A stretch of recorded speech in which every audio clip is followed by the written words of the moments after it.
Binary search tree एक ऐसा topic है जिसपे बच्चे बहुत ज्यादा कंफ्यूज रहते हैं और इसका सबसे मेन रीजन ये है कि बाइनरी सर्च ट्री से रिलेटेड बहुत ज्यादा miss information all over the internet फैल रखी है। भले ही वो आर्टिकल की बात करूं या फिर यूट्यूब वीडियोस की बात करूं। एग्जाम्पल के लिए एक छोटा सा पॉइंट मैं आपको बताता हूं कि बहुत से लोग आप देखोगे वो कहेंगे कि भाई इंसर्शन टाइम कॉम्प्लेक्सिटी एक बाइनरी सर्च ट्री में लॉग एन होती है, वो बिल्कुल गलत है। सर्च टाइम की भी लॉग एन होती है, वो भी गलत है। तो भैया होता क्या है, आज हम इन सारे मिथ को ब्रेक करेंगे। सबसे पहले जानेंगे कि बाइनरी सर्च ट्री होता क्या है, इसकी नीड क्यों पड़ी, इसमें इंसर्शन क्या होता है, डिलीशन क्या होता है, सर्च क्या होता है। आज की वीडियो में सब कुछ इन डिटेल हम जान रहे होंगे।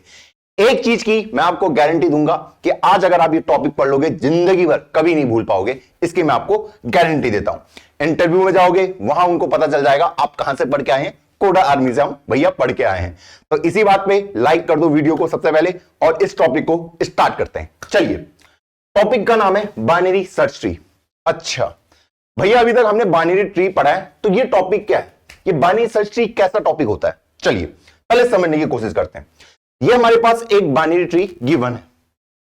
अगर मैं आपसे बोलूं कि इसमें आपको 13 को ढूंढना है, तो आप क्या करते हो, एक एक करके ढूंढना स्टार्ट कर दो। हाँ जी, पहले मैं यहां पे जाता हूं 4 पे, क्या ये 13 है, क्या ये 313 है, क्या ये 13 है, क्या ये 13 है, नहीं 13 है, नहीं। ऐसे करके मैं एक एक करके सारे नोट पे चेक करता हूं और जैसे ही मुझे 13 मिल जाता है मैं अपने आंसर को यस कर देता हूं। बहुत ही नॉर्मल प्रोसेस है। हाँ जी, पर इस प्रोसेस में एक दिक्कत है। क्या दिक्कत? जो दिक्कत हमारे एरे के अंदर भी हमें दिखती थी। मान लो आपके पास एक एरे दे रखा है इस तरीके से और यहां पे मैंने कुछ एलिमेंट डाल लिखे 2 7 11 9 13 8 और यहां पे अगर मैं आपको बोलूं आपको 13 को ढूंढना है, आपको पता है कि भैया ये जो मेरा एरे है ये सॉर्टेड वे में नहीं है, तो मुझे एक एक करके ही ढूंढना पड़ेगा कि क्या इसमें 13 है, क्या ये 13 है, क्या ये 13 है, क्या ये 13 है। और मुझे पता चल गया कि ये 13 है और मैंने आंसर दे दिया यस। वहीं अगर ये जो ऊपर मुझे एरे दे रखा है अगर ये सॉर्टेड वे में होता तो मेरी प्रॉब्लम सॉल्व हो सकती थी इजीली।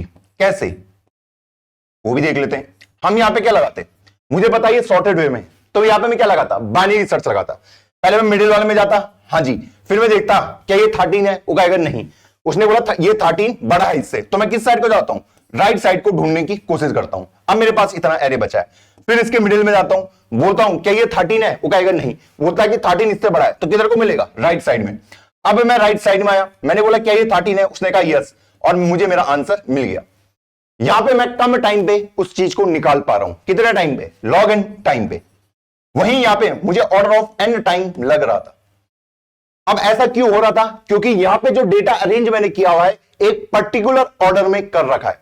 यहां पे जो डेटा अरेंज है वो रैंडम ऑर्डर में अरेंज हो रखा है। सेम कहानी मेरे किसमें होती है, ट्री में भी होती है कि यहां पे जो डेटा रखे गए हैं ये बिल्कुल रैंडम वे में अरेंज हो रखे हैं। मैं देखूं ये 4 है, इधर 3 है, इधर 2 है, 5 है, 8 है, 13 है, 1 है, 18 है, 11 है। मतलब इस 4 है, 3 है, 2 का कोई रिलेशन ही नहीं है।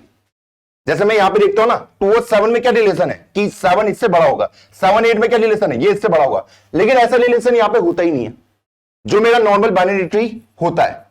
अगर मुझे यहां पे जाके ढूंढना पड़े ना कि भैया क्या ये, अगर मैं 13 को ढूंढ रहा हूं कि क्या ये 13 है, उसने कहा नहीं, तो मैंने कहा वो मुझे कहां मिलेगा, वो कहेगा भैया मुझे नहीं पता, तो नीचे जाके ढूंढ ले उसे। क्लियर? तो मुझे इधर भी जाके ढूंढना पड़ रहा है और इधर भी जाके ढूंढना पड़ रहा है। उसकी वजह से मेरा जो टाइम है वो क्या हो जा रहा है, इंक्रीज हो जा रहा है, क्योंकि मुझे दोनों साइड जाके ढूंढना पड़ेगा। हाँ जी, जिधर से मिल गया उधर से मैं बोल दूंगा कि हाँ ये मुझे मिल चुका है। अब इस प्रॉब्लम को हम सॉल्व कैसे कर सकते हैं, यही प्रॉब्लम को सॉल्व करने के लिए हमारा टॉपिक आया है बाइनरी सर्च ट्री, जहां पे हमने रिलेशनशिप डिफाइन कर दिए हैं। क्या डिफाइन करें कि जब भी कोई नोड होगा, मान लो ये नोड है, मान लो इसमें कोई वैल्यू है x। क्लियर? हाँ जी, लेफ्ट साइड में उसकी जो भी वैल्यूज प्रेजेंट होंगी इस साइड को लेफ्ट वाले उसमें, मान लो वो y है, तो ये y हमेशा छोटा होगा इस x से। और इसका अपोजिट मैंने इधर के लिए ले लिया, मान लो इधर को वैल्यू प्रेजेंट है z, तो ये z हमेशा ग्रेटर होगा इस x से। क्लियर ये चीज? हाँ जी, तो मैंने यहां पे रिलेशनशिप क्या कर दिया, डिफाइन कर दिया कि भैया जो x से छोटी वाली वैल्यू होंगी उनको मैं लेफ्ट साइड में डालूंगा और जो x से बड़ी वाली वैल्यू होंगी उनको मैं राइट साइड में डाल दूंगा। बस मैंने ये रिलेशन बना दिया। इससे क्या होगा, अभी आपको डिफरेंस पता चल जाएगा। जैसे मैं देखूं यहां पे 8 लिखा है, तो आप देख पा रहे हो 8 से जितनी भी छोटी वैल्यूज है वो किधर को है, लेफ्ट साइड में, और 8 से जितनी भी बड़ी वैल्यूज हैं वो किस साइड में, राइट साइड में। भले मैं 12 की बात करूं, 9 की बात करूं, 14 की बात करूं, सब की सब 8 से बड़ी हैं। लेफ्ट साइड में बात करूं 6, 4, 7, 3, 5, सब के सब 8 से छोटी हैं। क्लियर है ये चीज? हाँ जी। अब इससे क्या बेनिफिट मिलेगा उसकी हम बात करते हैं। मान लो मुझे 9 ढूंढना है। अब देखो जरूरी नहीं है वो इसी नोड के लिए वो प्रॉपर्टी होल्ड कर रही है, वो प्रॉपर्टी हर नोड के लिए होल्ड करेगी। मैं बात करूं मान लो इस 6 की, तो इस 6 के लिए भी सेम चीज है। इसके लेफ्ट में सारी वैल्यूज से छोटी है, राइट में सारी वैल्यूज बड़ी हैं, दिख रहा है मुझे। इस 4 के लिए भी सेम कहानी है, सारी वैल्यू जो छोटी है लेफ्ट साइड में, जितनी भी बड़ी है राइट साइड में। इस 12 की बात करूं, जितनी भी छोटी है लेफ्ट साइड में, जितनी भी बड़ी है राइट साइड में। तो ये प्रॉपर्टी हर नोड के लिए होल्ड कर रही है। अब देखो मान लो मुझे यहां पे 9 को ढूंढना है। किसको? 9 को। तो कैसे ढूंढूंगा? पहले तो ये पूछूंगा क्या ये 9 है, वो कहेगा नहीं। जब ये नहीं है तो मैं क्या बोल सकता हूं, मुझे पता है कि इससे बड़ी वैल्यू इधर है, छोटी वाली इधर है, तो मुझे किधर को जाना चाहिए ढूंढने के लिए? क्या इधर जाना मेरे लिए अच्छी बात होगी? नहीं, क्योंकि मुझे पता है इधर सारी छोटी वैल्यूज हैं जो कि 8 से छोटी हैं, तो इधर जाने का कोई भी लॉजिक नहीं बैठता। जब मुझे पता है ये 9 इससे बड़ा है, किससे? 8 से बड़ा है, ठीक। हाँ जी, और मुझे पता है 8 से छोटी सारी वैल्यू इधर को प्रेजेंट है, तो कंफर्म है ना, तो वो सारी वैल्यू 9 से भी छोटी होंगी। हाँ जी, अगर 8 लेस देन 9 है तो ठीक है, तो ये वाली वैल्यू भी सब 9 से छोटी होंगी। हाँ जी, तो किधर को ढूंढना सही रहेगा? राइट साइड में। तो मैं राइट साइड में आ गया। अब यहां पे फिर देखा क्या ये 9 है, उसने कहा नहीं है, सेम स्टोरी है। हाँ जी, तो मैंने देखा ये तो 9 नहीं है, तो अगर ये 9 नहीं है तो मुझे पता है 9 क्या है, छोटा है, किससे? 12 से। तो मुझे कंफर्म पता होगा कि राइट साइड में तो वैल्यू नहीं मिलेंगी, क्योंकि इधर को जो वैल्यू प्रेजेंट होगी वो क्या होंगी? 9 से बड़ी होंगी। क्लियर? अगर इधर की वैल्यू 12 से बड़ी है तो 9 से भी बड़ी होंगी। हाँ जी, तो किधर को मिल सकता है? लेफ्ट साइड को। क्लियर ये चीज? हाँ जी। अब मैं लेफ्ट साइड में आया तो मैंने देखा क्या ये 9 है, उससे कहा हाँ, तो मुझे 9 मिल चुका है। इस तरीके से ढूंढते हैं। तो इससे क्या हुआ, मेरा जो सर्च टाइम है वो डिक्रीज हो रहा है। मैंने यहां सर्च किया ही नहीं इस पोर्शन में, वरना अगर मेरा नॉर्मल बाइनरी ट्री होता तो मुझे एक एक करके सब पे जाना पड़ता और फिर जाके 9 को ढूंढना पड़ता। लेकिन यहां पे एलिमिनेशन हो रहा है, आधे केस को मैं घुमा दे रहा हूं कि इस वाले पोर्शन में ढूंढना ही है। जैसा यहां पे हो रहा था कि जब मैं 13 को ढूंढ रहा था तो मैंने देखा कि भैया ये तो 13 नहीं है, तो आधे केस मैंने हटा दिए कि भैया जो छोटी वाली वैल्यूज है वो तो होंगी नहीं, तो वो होगा तो इधर को ही होगा। तो देखो यहां पे आधे केस एलिमिनेट हो गए।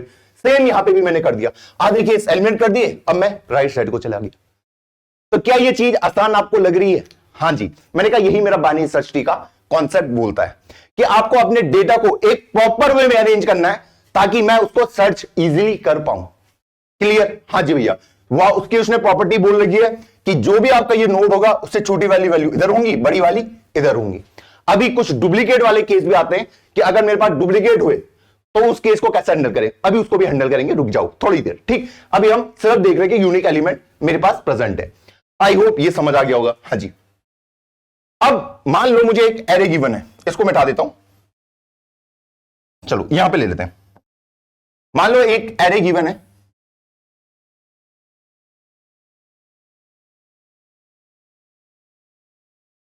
और इसके अंदर कुछ एलिमेंट्स प्रेजेंट है।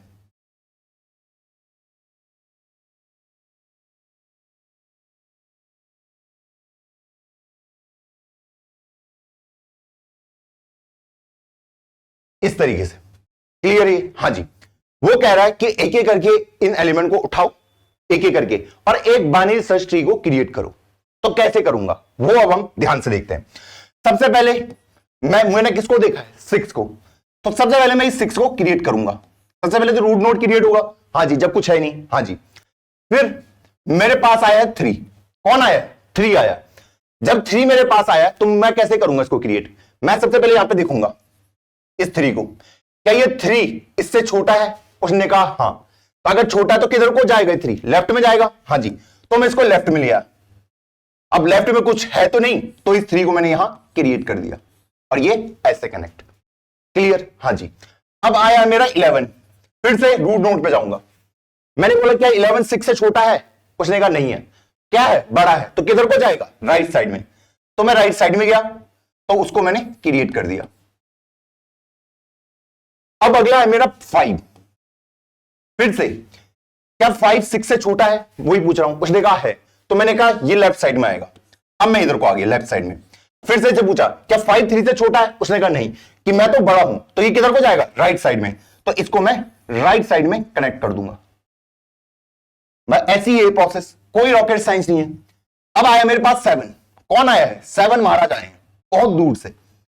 पूछा क्या 7 छोटा है 6 से, नहीं, क्या है, बड़ा है, तो किधर को जाएगा, राइट साइड में। तो राइट साइड में आ गया। 7 11 से छोटा है, किधर को होगा, इधर को जाएगा, इधर को जाएगा, इधर को आएगा। तो 7 इधर को कनेक्ट हो गया। अब नेक्स्ट एलिमेंट, अब आता है मेरा 18। 18 को भी सेम तरीके से कंपेयर। 18 6 से बड़ा है, किधर जाएगा, राइट साइड में। यहां पे आया 18, उसने बोला मैं तो 11 से भी बड़ा हूं, किधर को जाएगा, राइट साइड में। तो 18 इधर को कनेक्ट हो गया। फिर मेरे पास आया है 12। 12 6 से बड़ा है, हाँ जी, राइट में। 11 से भी बड़ा है 12, हाँ जी, राइट साइड में। 18 से छोटा है, हाँ जी, तो लेफ्ट साइड में। तो 12 आ गया लेफ्ट साइड में। कितनी आसानी से काम हो रहा है। ओके, अब है मेरे पास 2। कौन है, 2। 2 को कंपेयर किया 6 से, उसने कहा छोटा है, लेफ्ट में आ जाओ। 2 3 से भी छोटा है, लेफ्ट में आ जाओ। तो वो क्रिएट होगा इधर। और इस तरीके से मैंने एक अपने एरे को किसमें कन्वर्ट कर दिया है, एक अपने बाइनरी सर्च ट्री में। तो आप यहां पे देख पा रहे होगे कि ये जो डेटा है पूरे तरीके से एक पर्टिकुलर ऑर्डर में अरेंज हो रखा है। क्लियर, हाँ जी। जहां पे मैंने क्या किया है कि इस नोड की जो वैल्यू है, इससे जो छोटे वाले होंगे वो लेफ्ट साइड में होंगे, और इससे जो बड़े वाले होंगे वो किधर को होंगे, राइट साइड में होंगे। बस इतना मुझे ध्यान देना है। आराम से क्रिएट कर सकते हो, हाँ जी, कोई रॉकेट साइंस यूज नहीं किया। एक एक करके नोड को पकड़ा, हाँ जी, पहले 6 को क्रिएट किया, फिर 3 को देखा, 3 छोटा है तो लेफ्ट में आ जाएगा, ठीक। फिर 11 को देखा, मैंने कहा 11 बड़ा है तो राइट में आ गया। 5 को देखा, 5 क्या है, 6 से छोटा है, तो मैं किधर को आया, लेफ्ट में। मैंने कहा 3 से बड़ा है, किधर को आया, राइट में। तो मतलब अगर वो वैल्यू, जिस भी वैल्यू को आप कंपेयर कर रहे हो, अगर वो छोटी है मेरे इससे, तो किधर को जाएगी, लेफ्ट में। अगर वो वैल्यू बड़ी हुई तो राइट में। बस इतना आपको ध्यान देना है, और आप अपने बाइनरी सर्च ट्री को इजीली क्रिएट कर लोगे। कोई दिक्कत है इस चीज में नहीं। अब आपका क्वेश्चन आएगा कि भैया मेरा जो डेटा है वो डुप्लीकेट भी तो हो सकते हैं।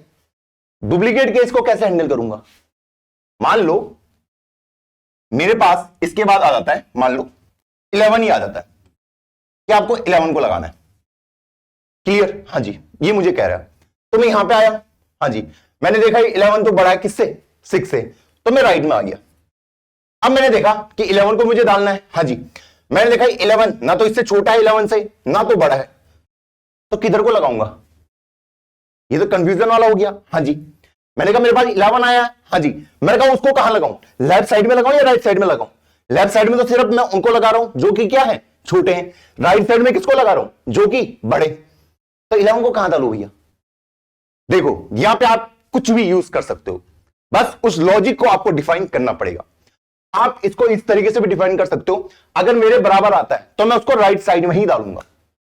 तो थ्रू आउट द जर्नी आपके पास जब भी कोई उसके इक्वल एलिमेंट आता है, उसको आप राइट साइड में ही डालोगे। अगर आप चाहते हो कि मैं उसको लेफ्ट साइड में डालूं, तो आपको अपने लॉजिक को उसी हिसाब से क्रिएट करना पड़ेगा। क्लियर। तो अभी मैं फेवर कर रहा हूं कि अगर मेरे पास 2 एलिमेंट इक्वल आते हैं तो मैं उनको राइट साइड में डालूंगा। इसका कोई हार्ड रूल नहीं है, आप इसको भी फॉलो कर सकते हैं, और या फिर आप इसको भी फॉलो कर सकते हैं कि 2 एलिमेंट है एक्स वाई, दोनों इक्वल आ रहे हैं, तो आप ये भी कर सकते हैं कि उसको कहां डाल सकते हो, लेफ्ट साइड में। बस इन दोनों में से एक अप्लाई करोगे, या तो ये या तो ये, आपकी मर्जी है, किसी को भी इंप्लीमेंट कर सकते हो। ये नहीं कि दोनों को एक साथ घुसा दिया, नहीं, या तो ये होगा या तो ये होगा। मान लो अभी के लिए मैं इस रूल को अप्लाई कर रहा हूं कि मैं उसको कहां डालूंगा, राइट साइड में डालूंगा। जो भी मुझे डुप्लीकेट मिलेगा उसको मैं कहां डालूंगा कि मेरे जैसा सेम मिला तो वो मेरे राइट में जाएगा। क्लियर, हाँ जी। तो मैंने बोल दिया कि ये क्या है, बराबर है, तो इसको मैंने बोला तू राइट में जाएगा, तो मैं इधर को आ गया राइट में। मैंने देखा यहां पे 11 क्या है, 18 से छोटा, किधर को जाएगा, लेफ्ट में।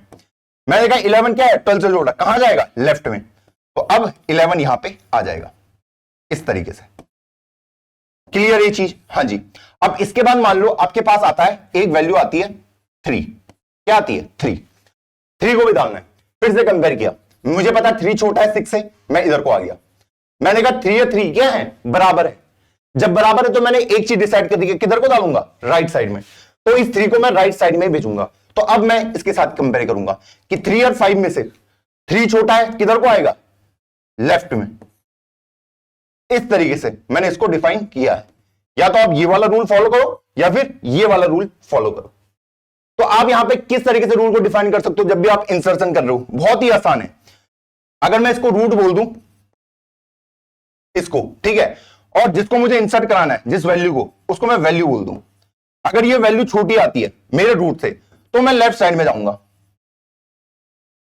और नहीं तो राइट साइड में जाऊंगा। बस जब भी मैं इंसर्शन की बात करूंगा, अगर वैल्यू क्या आती है, अगर value greater than equal to आती है, किससे, मेरे रूट वाले से, ये इधर को आता है greater than equal to. Clear, हाँ जी भैया। तो ये एल्स में आप किधर को जाओगे, राइट साइड में। इस तरीके से आपने फंक्शन को डिफाइन कर दिया और इसने आपके लिए डुप्लीकेट वैल्यू को भी हैंडल कर लिया है, कर दिया इस तरीके से। क्लियर है, हाँ जी। अब ये मत समझना कि भैया मैं उन लेफ्ट वाले को कैसे हैंडल करूंगा।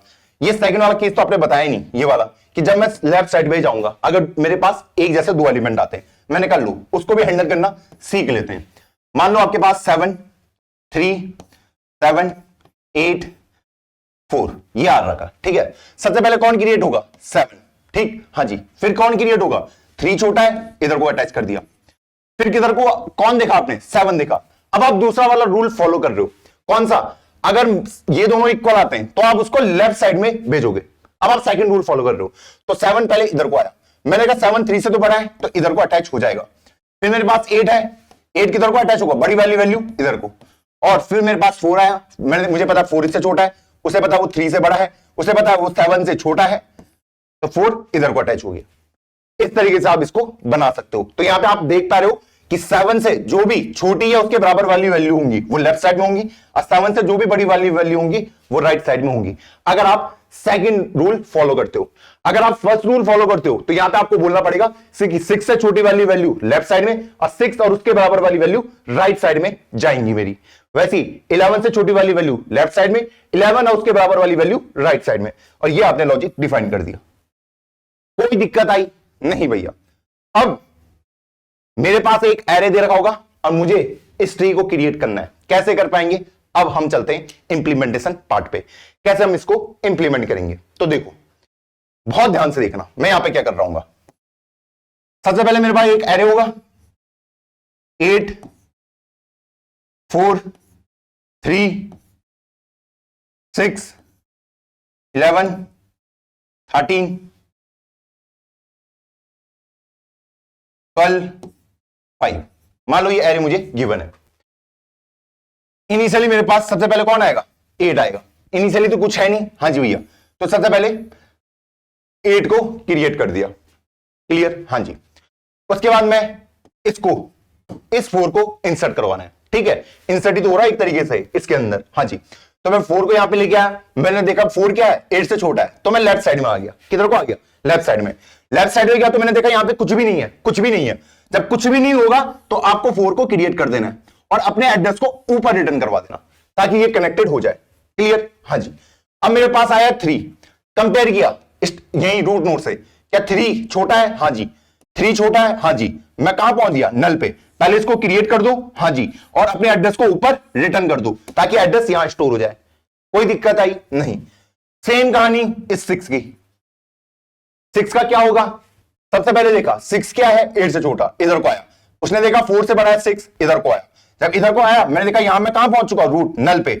तो ये क्या करेगा, खुद को क्रिएट करेगा 6, हाँ जी, और अपने एड्रेस को ऊपर रिटर्न कर देगा। कोई दिक्कत नहीं। अब अगला है मेरे पास 11 को देखा बड़ा है, कहां पहुंच गया, नल पे। जैसे ही नल पे पहुंचता हूं क्रिएट कर दे रहा हूं और अपने एड्रेस को ऊपर रिटर्न कर दे रहा हूं ताकि ये एड्रेस लिंक हो जाए। फिर देखा मैंने 13 को, 13 8 से बड़ा है, 11 से भी बड़ा है, नल पे पहुंचा, क्रिएट कर दिया और अपने एड्रेस को ऊपर रिटर्न कर दिया। कोई रॉकेट साइंस नहीं। 12 देखा 8 से बड़ा है, 11 से भी बड़ा है, लेकिन 13 से छोटा है, तो लेफ्ट साइड में आ गया। 12 को क्रिएट किया, हाँ जी, और अपने एड्रेस को रिटर्न कर दिया। क्लियर है, हाँ जी। अब 5 के लिए देखते हैं। इस 5 वाले के लिए मैं आपको पूरा ड्राई रन करके दिखाने वाला हूं कि एक्चुअल में 5 कैसे काम करेगा। देखो सबसे पहले मैं क्या करूंगा, मैं यहां पे जाऊंगा, हाँ जी, मैंने कहा 5 क्या है, इससे छोटा है, तो किधर को जाएगा, लेफ्ट में। 4 क्या है, छोटा है, किससे, 5 से, तो किधर को आएगा 5, राइट साइड में। अब यहां पे क्या होगा, मैंने देखा 5 क्या है, छोटा है 6 से, तो किधर को जाएगा, लेफ्ट साइड में। तो जैसे मैं लेफ्ट साइड में, मैं नल पे पहुंच गया, तो ये क्या करेगा, अपना 5 को क्रिएट करेगा, हाँ जी, और अपने एड्रेस को ऊपर रिटर्न कर देगा। क्लियर, हाँ जी। तो यहां पे मैं जो प्रोसेस फॉलो कर रहा हूं वो है रिकर्सन की, रिकर्सिव वे में तो आ रहा हूं मैं इधर उधर, हाँ जी।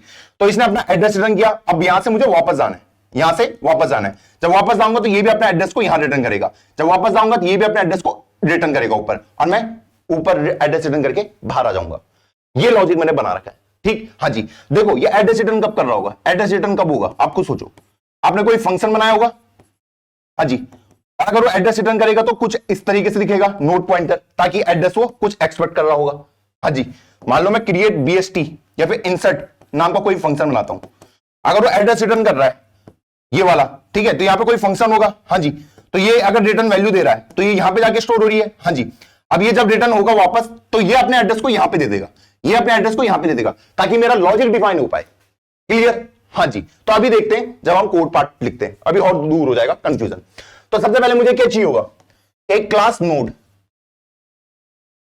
उसके अंदर क्या क्या चाहिए आपको, भैया एक चाहिए मुझे पब्लिक बना देते हैं ताकि मैं बाहर से भी इनको एक्सेस कर पाऊं। क्या क्या चाहिए, एक इंटीजर डेटा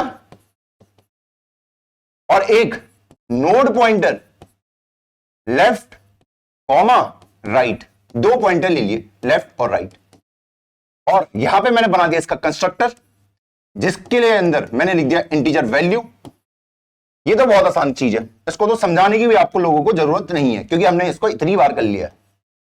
और लेफ्ट और राइट जो मेरे पॉइंटर हैं वो क्या हो जाएंगे, नल, बस।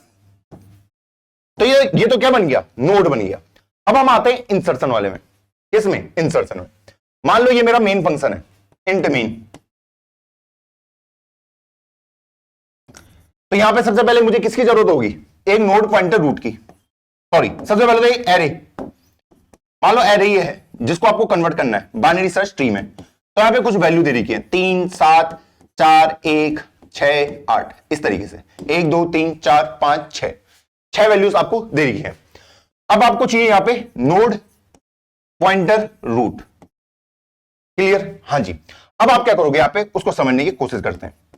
अब मैं एक एक करके वैल्यू को इंसर्ट कराना स्टार्ट करूंगा।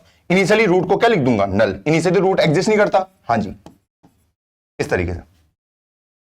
तो i इक्वल टू 0 से i लेस देन किस तक, 1 2 3 4 5 6, एक एक करके इन सारी 6 वैल्यू को इंसर्ट कराना है, i प्लस प्लस। क्लियर ये चीज, हाँ जी। तो यहां पे मैं क्या करूंगा, अगर मैं आपसे बोलूं यहां पे मैं मुझे क्या करना चाहिए, तो यहां पे मैं फंक्शन कॉल कर दूंगा कि पहले इंसर्ट कराओ, रूट पास कर दूंगा, और अपने टारगेट या फिर उसको मैं वैल्यू भी बोल सकता हूं, इसको ऐसे लिखते हैं कि ARR ऑफ i, इस वाले एलिमेंट को इंसर्ट कराओ इस वाले नोड में, ठीक, हाँ जी भैया, एक एक करके। और ये तो एड्रेस रिटर्न करके देगा, वो चला जाएगा रूट के अंदर। अभी इसको समझते हैं इस वाली लाइन को, ठीक। पहले मैं इंसर्ट वाले फंक्शन पे आता हूं। तो देखो इंसर्ट वाला कैसे काम करेगा, ये इंसर्ट लिख दिया मैंने, node pointer root comma integer target, जिसको मुझे इंसर्ट करवाना है। मुझे पता है इसका रिटर्न टाइप होने वाला है नोड पॉइंटर। देखो सबसे पहले मैंने क्या बोला था आप लोगों को, अगर आपको याद होगा, बेस कंडीशन क्या होती है मेरी, बेस कंडीशन। देखो सबसे पहले मैं यहां पे कंपेयर कर रहा था, हाँ जी, अगर यहां पे जो वैल्यू प्रेजेंट है, ये वैल्यू जो भी यहां पे प्रेजेंट है, और जो मेरा ये टारगेट आ रहा है, अगर टारगेट छोटा होता है तो मुझे लेफ्ट साइड में जाना होता है, हाँ जी, नहीं तो मुझे राइट साइड में जाना होता है, यही करना पड़ता है, हाँ जी। तो मैं किधर को आ गया, मान लो अभी मुझे इंसर्ट कराना था इसमें 2 को, मान लो, तो मैंने देखा 2 क्या है, छोटा है तो लेफ्ट में, 2 छोटा है तो लेफ्ट में, 2 छोटा है तो लेफ्ट में। तो यहां पे मेरा क्या बन जाएगा, बेस कंडीशन, जब मेरा रूट नल हो चुका होगा। तो यहां पे मैं क्या करता हूं, 2 को क्रिएट करता हूं, हाँ जी, और अपने एड्रेस को ऊपर रिटर्न करवा देता हूं, यही करता हूं ना, हाँ जी। तो वही मैं यहां पे फॉलो करने वाला हूं कि अगर मेरा रूट नल हो जाता है, रूट नल है, तो यहां पे मुझे क्या करना है, नोड को क्रिएट करो, न्यू नोड टारगेट, जो भी मुझे वैल्यू मिली है, और इसको रिटर्न कर दो, रिटर्न कर दो टेम्प को, इस तरीके से। क्लियर है? हाँ जी। तो मैं देखूं, अगर मैं सिर्फ i इक्वल टू 0 की बात करूं, तो इसने रूट और एरे 0 को भेजा है, तो इनिशियली क्या हुआ होगा, यहां पे यहां पे फंक्शन कॉल हुआ होगा, यहां पे क्या होगा, देखा होगा कि रूट तो नल है, तो इसने क्या किया, एक पॉइंटर टाइम क्रिएट किया, न्यू नोड बनाया, एक नोड क्रिएट किया और उसको रिटर्न करवा दिया। तो इनिशियली मेरा 3 क्रिएट हो गया होगा और रूट इसी को पॉइंट कर रहा है। कैसे कर रहा है, उसने जो भी एड्रेस आपको रिटर्न करके दिया है। क्लियर है? हाँ जी, वो रूट के अंदर मैंने स्टोर करा लिया, इसलिए इसको इस तरीके से लिखा है कि जो भी एड्रेस रिटर्न करके देगा वो रूट के अंदर डाल देना। क्लियर? हाँ जी, ये मैंने कर दिया। उसके बाद बाकी कंडीशन क्या होती है मेरी, बाकी मेरी नॉर्मल कंडीशन होगी, क्या होगा, अगर मेरा जो टारगेट है अगर लेस देन आता है, क्या आता है, छोटा आता है, किससे, रूट के डेटा से, तो मुझे किधर को जाना पड़ता है इस केस में, जब टारगेट छोटा आता है, लेफ्ट साइड में। हाँ जी, तो मैं क्या करूंगा, लेफ्ट साइड में जाऊंगा। तो लेफ्ट साइड में कैसे जाऊंगा, इंसर्ट रूट का लेफ्ट कॉमा टारगेट, इस तरीके से आराम से मैंने इक्वेशन लिख दी। और मुझे पता है इंसर्ट वाला कुछ रिटर्न करके देगा, हाँ जी, क्योंकि फंक्शन रिटर्न टाइप है, तो उसको कहां, किसके अंदर स्टोर कराऊंगा, रूट के लेफ्ट में, इस तरीके से। क्लियर? हाँ जी। एल्स वाली कंडीशन में क्या कर दूंगा, दूसरा, कि मुझे राइट साइड में ढूंढना है, अगर टारगेट मेरा greater than equal to root के डेटा से होता है, तो यहां पे क्या करूंगा, इंसर्ट फंक्शन को कॉल करूंगा, रूट के राइट में जाऊंगा और टारगेट, और इस वैल्यू को कहां लिख दूंगा, रूट के राइट में। क्लियर ये चीज? हाँ जी। जब ये सब कुछ एग्जीक्यूट हो जाएगा तो लास्ट में मुझे रिटर्न करके देना है रूट को, कि लास्ट में जब आपने ये कर लिया तो रिटर्न कर देना रूट को। इसको थोड़ा सा छोटा कर देता हूं, ओके, रिटर्न कर देना रूट वाले वैल्यू को। आई होप ये क्लियर होगा। यहां पे मैंने क्या किया है, कोई रॉकेट साइंस यूज नहीं करी है। तो एक बार पीछे आ जाता हूं, तो देखो मैं i इक्वल टू 0 के लिए देख चुका था, अब i इक्वल टू 1 की बात करते हैं। ठीक, हाँ जी भैया, फंक्शन कॉल हुआ तो 7 पहले यहां पे आया होगा, रूट इसको पॉइंट कर रहा है, ठीक है, हाँ जी। तो 7 यहां पे आया होगा, तो उसने देखा भैया जो 7 है वो क्या है, इस 3 से बड़ा है, तो किधर को जाएगा वो, राइट साइड में, तो राइट साइड में गया। देखा जैसे ही नल हुआ तो इसने बोला, क्या बोला कि 7 को यहां पे डाल दो, हाँ जी, और अपने एड्रेस को रिटर्न करवा दो। तो अब मैं वापस यहां पे आया, जब मैं यहां पे आया तो मैंने इस रूट के एड्रेस को रिटर्न करवाया और वो यहां पे आ जाएगी वैल्यू। बस ये देखो, अगर आप ध्यान दे पा रहे हो। क्लियर है? हाँ जी। फिर मैं i इक्वल टू किस में गया हूं, नेक्स्ट 4 पे, तो 4 के लिए भी सेम कहानी, यहां पे आया होगा 4, उसने देखा भैया ये क्या है, 4 बड़ा है किससे, 3 से, राइट साइड में। देखा 4 छोटा है किससे, 7 से, तो लेफ्ट साइड में। लेफ्ट साइड में आया, नल हुआ, तो सबसे पहले क्या करा, इसको क्रिएट करा और अपने एड्रेस को रिटर्न कर दिया। अब मैं जब यहां पे आया, इस वाले नोड पे रिटर्न होकर यहीं पे आऊंगा, तो इसने अपने एड्रेस को ऊपर रिटर्न कर दिया। फिर मैं जब यहां पे आया, इसने अपने एड्रेस को ऊपर रिटर्न कर दिया। अब वो एड्रेस फिर से इसमें आ जाएगा, तो रूट के अंदर हमेशा रूट का ही एड्रेस आ रहा होगा। फिर मैं आया इस 1 पे, 1 के लिए सेम कहानी, 1 को देखा छोटा है, लेफ्ट में आया, जैसे ही देखा नल है, क्रिएट करा और अपने एड्रेस को रिटर्न कर दिया। तो इसका एड्रेस कहां स्टोर हो रहा होगा, क्योंकि मैं यहां से लेफ्ट में गया हूं ना, तो ये जो भी एड्रेस रिटर्न करेगा वो रूट के लेफ्ट के अंदर जाएगा। जब मैं यहां पे रूट के लेफ्ट के अंदर एड्रेस आ चुका है, उसके बाद ये अपना एड्रेस को बाहर रिटर्न कर देगा। देखो वही मैंने लिखा है कि वो जो भी एड्रेस रिटर्न करेगा वो रूट के लेफ्ट के अंदर आ जाएगा, तो मैं बाहर आके अपने एड्रेस को बाहर रिटर्न कर दूंगा।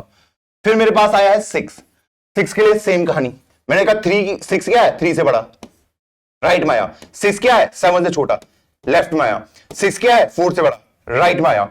तो इसने क्या करा, 6 को क्रिएट करा और अपने एड्रेस को कहां रिटर्न किया, ऊपर रिटर्न किया। और ये किसमें गया होगा, किसमें गया होगा, मैं इधर कैसे आया था, राइट में गया था ना, तो एड्रेस किसके अंदर स्टोर होगा, राइट में। क्लियर? हाँ जी। जब मैं यहां पे पहुंच गया, ये अपने एड्रेस को ऊपर रिटर्न करेगा इसके लेफ्ट में, फिर ये अपने एड्रेस को यहां पे रिटर्न करेगा इसके राइट में, और ये अपने एड्रेस को बाहर रिटर्न करेगा जिसको रूट कैच कर लेगा इसी के एड्रेस को। इस तरीके से मेरा ट्री क्रिएट हुआ है। आई होप आपको लॉजिक समझ आ गया होगा।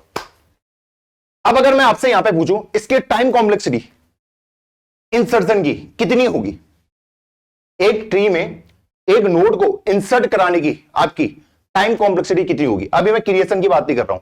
आपको अगर मैं एक सिंपल सा नोट दे दूं, एक वैल्यू, इसको इंसर्ट कराओ, तो उसकी टाइम कॉम्प्लेक्सिटी क्या होगी। अगर आप ध्यान से एनालाइज करो, देखो अगर हम ध्यान से एनालाइज करते हैं, मैं सिर्फ एक इंसर्शन की बात कर रहा हूं। मान लो आपके पास ऐसे करके कोई ट्री दे रखा है, मुझे नहीं पता आपने ध्यान दिया नहीं दिया। 10 7 9 4 18 15 17 12। मान लो ये ट्री है, आपको एक नया नोड इंसर्ट कराना है, मान लो उसका नाम है 13। इस 13 को आपको इंसर्ट कराना है, इसकी टाइम कॉम्प्लेक्सिटी पूछ रहा, तो यहां पे इसकी टाइम कॉम्प्लेक्सिटी क्या होगी।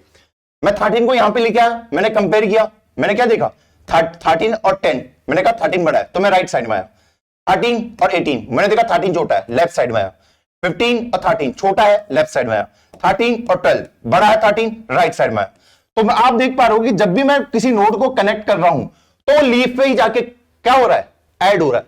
कोई भी नोड की बात करूं, कहां कनेक्ट हो रहा है, लीफ में जाके, लीफ में ही जाके हो रहा है ना। अगर मैं इसके बाद में अगर आपको कोई वैल्यू दे देता हूं, मान लो मैं अगर आपको 5 दे देता हूं रैंडम, कोई भी वैल्यू उठा लो, तो कनेक्ट कहां हो रहा है, लीफ में जाके हो रहा है। जब लीफ नोड आ जा रहा है, मतलब लीफ नोड के बाद है ना, एज अ लीफ ही वो कनेक्ट होगा, एक तरीके से बोलने का मतलब। हाँ जी, अगर इस 5 की बात करूं, 5 छोटा 10 से, 5 छोटा 7 से, 5 बड़ा है किससे, 4 से, तो इधर को आ गया। तो आप देख पा रहे हो कि वो एज अ लीफ नोड ही कनेक्ट हो रहा है। तो मतलब मुझे कहां जाना पड़ रहा है, मुझे लास्ट तक जाना पड़ रहा है, लास्ट तक जाना पड़ रहा है, लास्ट वाले नोड तक। तो वर्स्ट केस में क्या बोल सकता हूं कि मुझे हाइट ऑफ ट्री तक जाना पड़ेगा, वर्स्ट केस में जो ट्री की हाइट होगी। हाँ जी, मतलब अगर मुझे यहां पे कोई वैल्यू दे दे, मान लो अगर ये मुझे कह दे कि आपको 11 को ऐड करना है, किसको, 11 को, तो मुझे कहां जाना पड़ेगा, पहले यहां से यहां, फिर यहां से यहां, यहां, ठीक है। तो अब मैं एक तरीके से कहां पहुंच चुका हूं, बिल्कुल बॉटम में पहुंच चुका हूं। तो 11 यहां कनेक्ट होगा, यही तो कर रहा था। हाँ जी, मान लो मुझे बोल दे 10 को आपको डालना है, तो मैं 10 से, मैंने बोल रखा है कि जो भी 10 उससे बड़ी वैल्यू होंगी राइट को आएंगी, तो मैंने 10 को इधर लाया, फिर इधर लाया, फिर इधर लाया, इधर लाया, तो मैं बिल्कुल बॉटम में आया हूं। कहां आया हूं, बिल्कुल बॉटम में। तो मैंने 10 को यहां क्रिएट किया और इसको इसके साथ कनेक्ट किया। तो एक तरीके से बोल सकता हूं, जब भी आप इंसर्शन कर रहे हैं, उसके टाइम कॉम्प्लेक्सिटी आपकी ऑर्डर ऑफ h हो सकती है, जो हाइट ऑफ ट्री होगी, वही तो है। हाँ जी, वर्स्ट केस में हो सकता है कि आपको लॉन्गेस्ट पाथ देखना पड़े, हम वर्स्ट केस की बात कर रहे हैं। हाँ जी, और यहीं पे बहुत सारे लोग कंफ्यूज हो जाते हैं। वो क्या बोलते हैं कि भैया मुझे पता है ये बाइनरी सर्च ट्री है, मुझे पता है इससे छोटे वाले नोड इधर होंगे, इससे बड़े वाले इधर होंगे, तो मैं वो ना इसको लॉग एन बोल देते हैं। अगर मेरे इसमें एन नोड्स हैं, ठीक है, तो मैं बहुत लोग इसको लॉग एन बोल देते हैं कि जो भैया इंसर्शन की टाइम कॉम्प्लेक्सिटी होगी वो लॉग एन होगी। ये बिल्कुल गलत स्टेटमेंट है। वर्स्ट केस में ऐसा हो ही नहीं सकता। वर्स्ट केस टाइम कॉम्प्लेक्सिटी कितनी होगी, आप ये बोल सकते हो जरूर, ऑर्डर ऑफ एच आप बोल सकते हो, लेकिन आप ये नहीं बोल सकते, लॉग एन नहीं बोल सकते, क्योंकि वो वही लॉजिक वहां पे यूज करने लग जाते हैं कि मैंने आधे केस तो एलिमिनेट कर दिए, आधे मेरे बचे हुए हैं।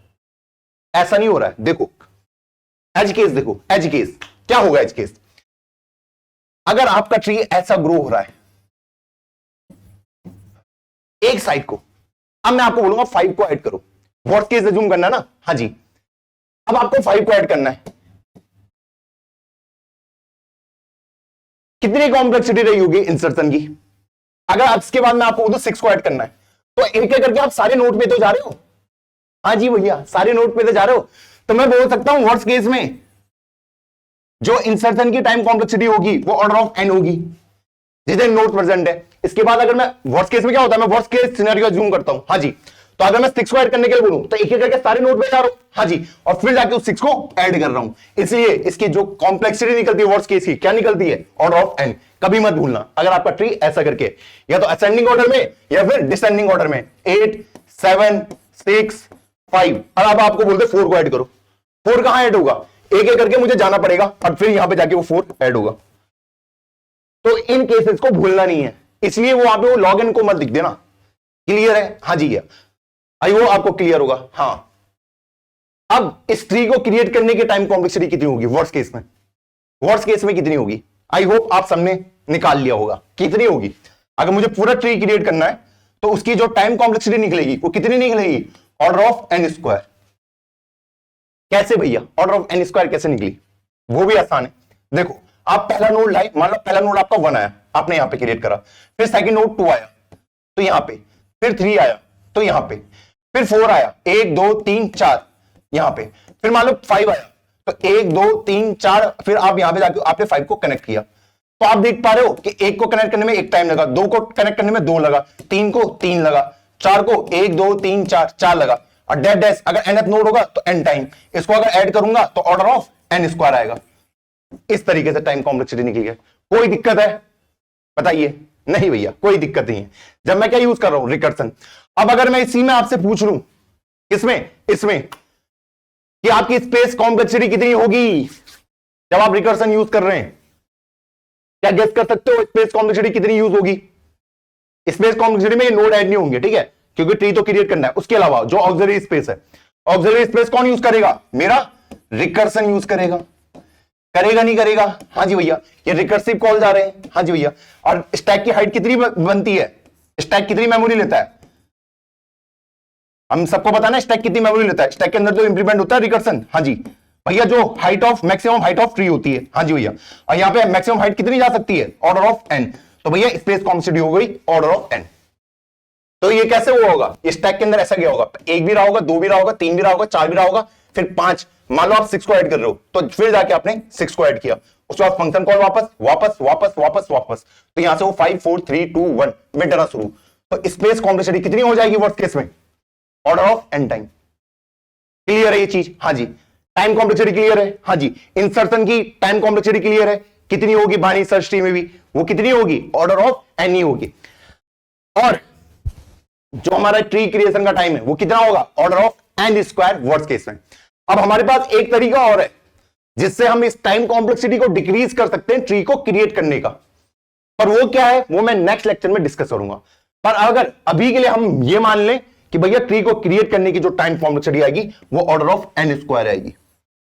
क्लियर? सेकंड केस क्या आप सोच सकते हैं कि भैया इस टाइम कॉम्प्लेक्सिटी को कैसे डिक्रीज करूं, वो आप होमवर्क सोच लो, या फिर मैं नेक्स्ट लेक्चर में उसको कवर करूंगा कि इस टाइम कॉम्प्लेक्सिटी को हम फर्दर डिक्रीज कर सकते हैं। लेकिन आपको भूलना नहीं है इंसर्शन में कितना टाइम लग रहा है, ठीक, हाँ जी, और क्रिएट करने में कितना लग रहा है, स्पेस कितना ज्यूम हो रहा है, ये कभी नहीं भूलना। क्लियर है चीज? हाँ जी। अब भूलोगे कभी बाइनरी सर्च ट्री टॉपिक को? नहीं भैया। तो चलो एक बार चलते हैं इसको कोड में इंप्लीमेंट करके देखते हैं। चलिए हम अपने फर्स्ट प्रॉब्लम को सॉल्व करते हैं। अपना एक जो बाइनरी सर्च ट्री है उसको क्रिएट करने की कोशिश करते हैं। सबसे पहले एक क्लास ले लेंगे जिसका नाम नोड पब्लिक इंटीजर डेटा, और इसके साथ ही मैं लिख दूंगा node pointer left pointer right. यहां तक तो सिंपल सा है। उसके बाद मैं एक कंस्ट्रक्टर क्रिएट कर दूंगा इसका इंटीजर वैल्यू। भैया डेटा के अंदर तो डाल दो किसको? वैल्यू साहब को, और लेफ्ट और राइट दोनों के अंदर नल बना दो। चलिए ये तो हो गया अपना बहुत ही मस्त काम। अब हम आ जाते हैं मेन पार्ट में। मेन फंक्शन में लिखते हैं सबसे पहले एक एरे क्रिएट करते हैं, इंटीजर एरे। इसके अंदर कितने एलिमेंट डालूं? 10 डाल दूं? हाँ जी भैया डाल दो। चलो इसके अंदर डाल दो 6, इसके अंदर डाल देता हूं 3, इसके अंदर डाल देता हूं 17, इसके अंदर डाल देता हूं 5, इसके अंदर डाल देता हूं 11, 18, 2, 1, 20, 14, कितने हो गए? 1 2 3 4 5 6 7 8 9 10, 10 एलिमेंट हो चुके हैं मेरे पास। चलो बढ़िया। 1 2 3 4 5 6 7 8 9 10। ओके, काउंटिंग में थोड़ी दिक्कत आ रही है। चलो एक ले लेता हूं मैं नोड पॉइंटर रूट, जिसमें इनिशियली नल डाल दूंगा।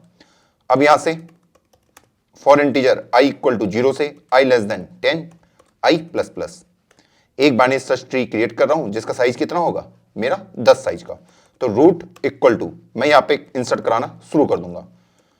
इंसर्ट किसको कराना है? मैं यहां पे भेजूंगा रूट नोड और एरे ऑफ i को, इस तरीके से।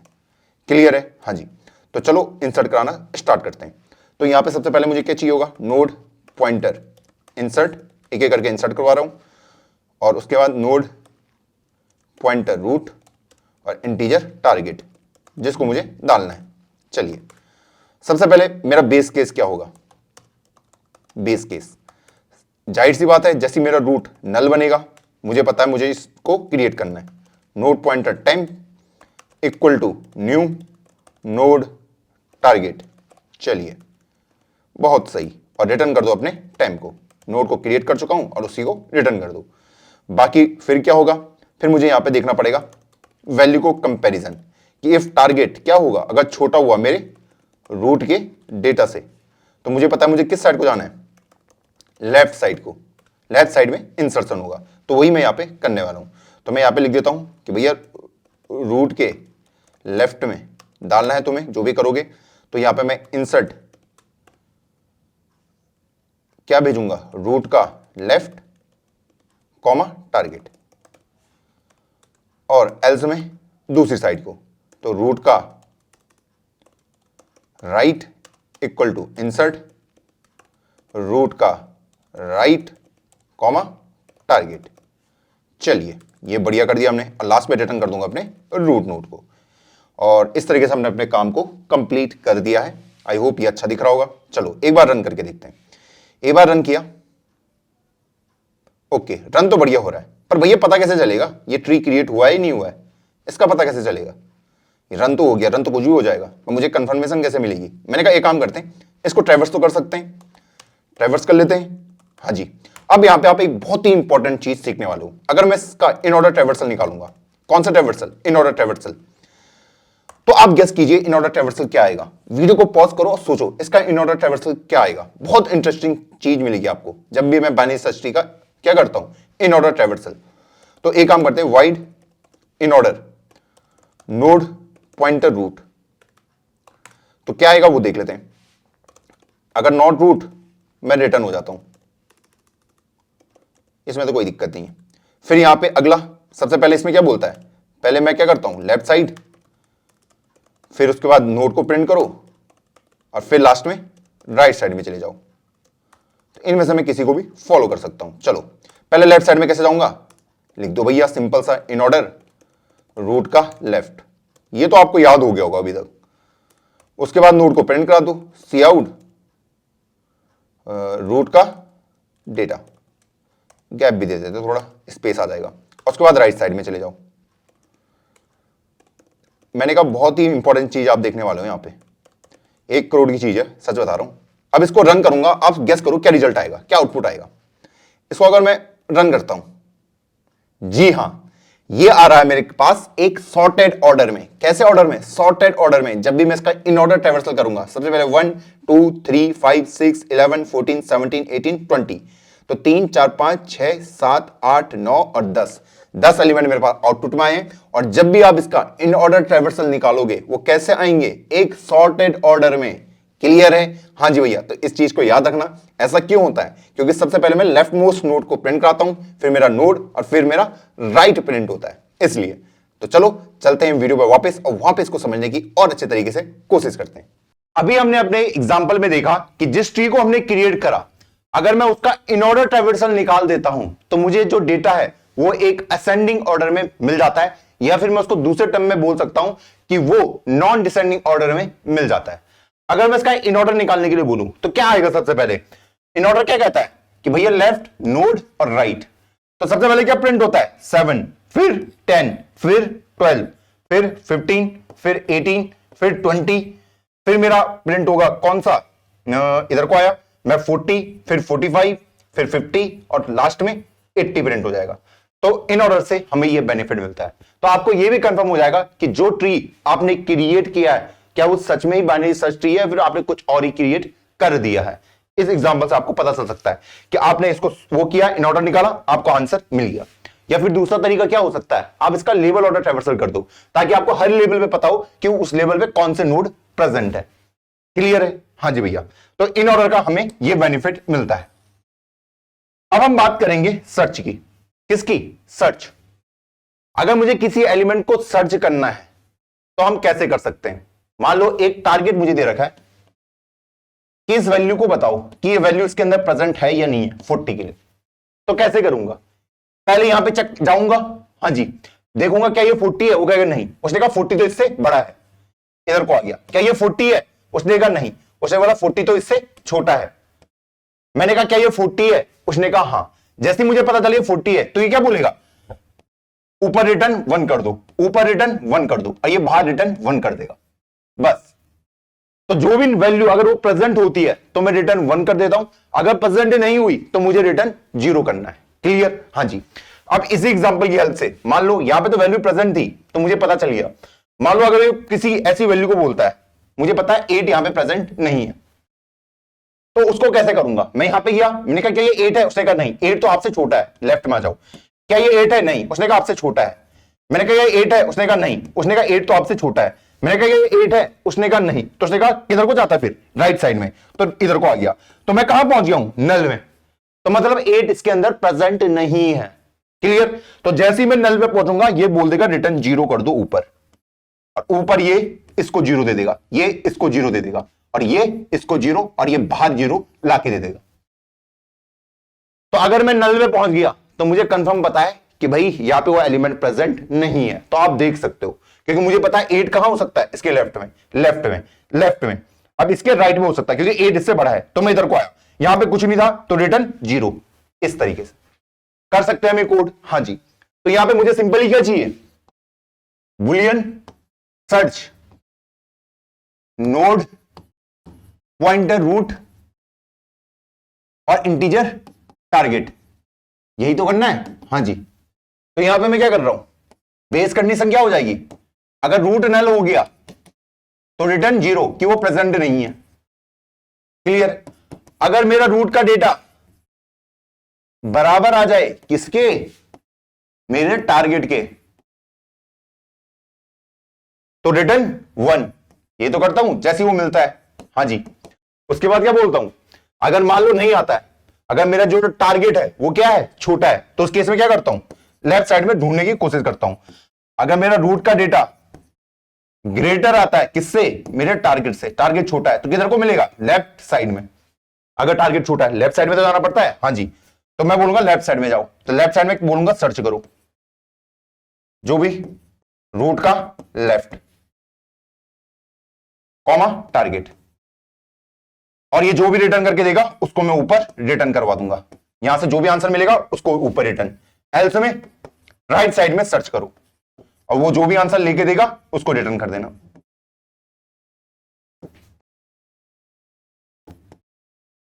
राइट, सॉरी,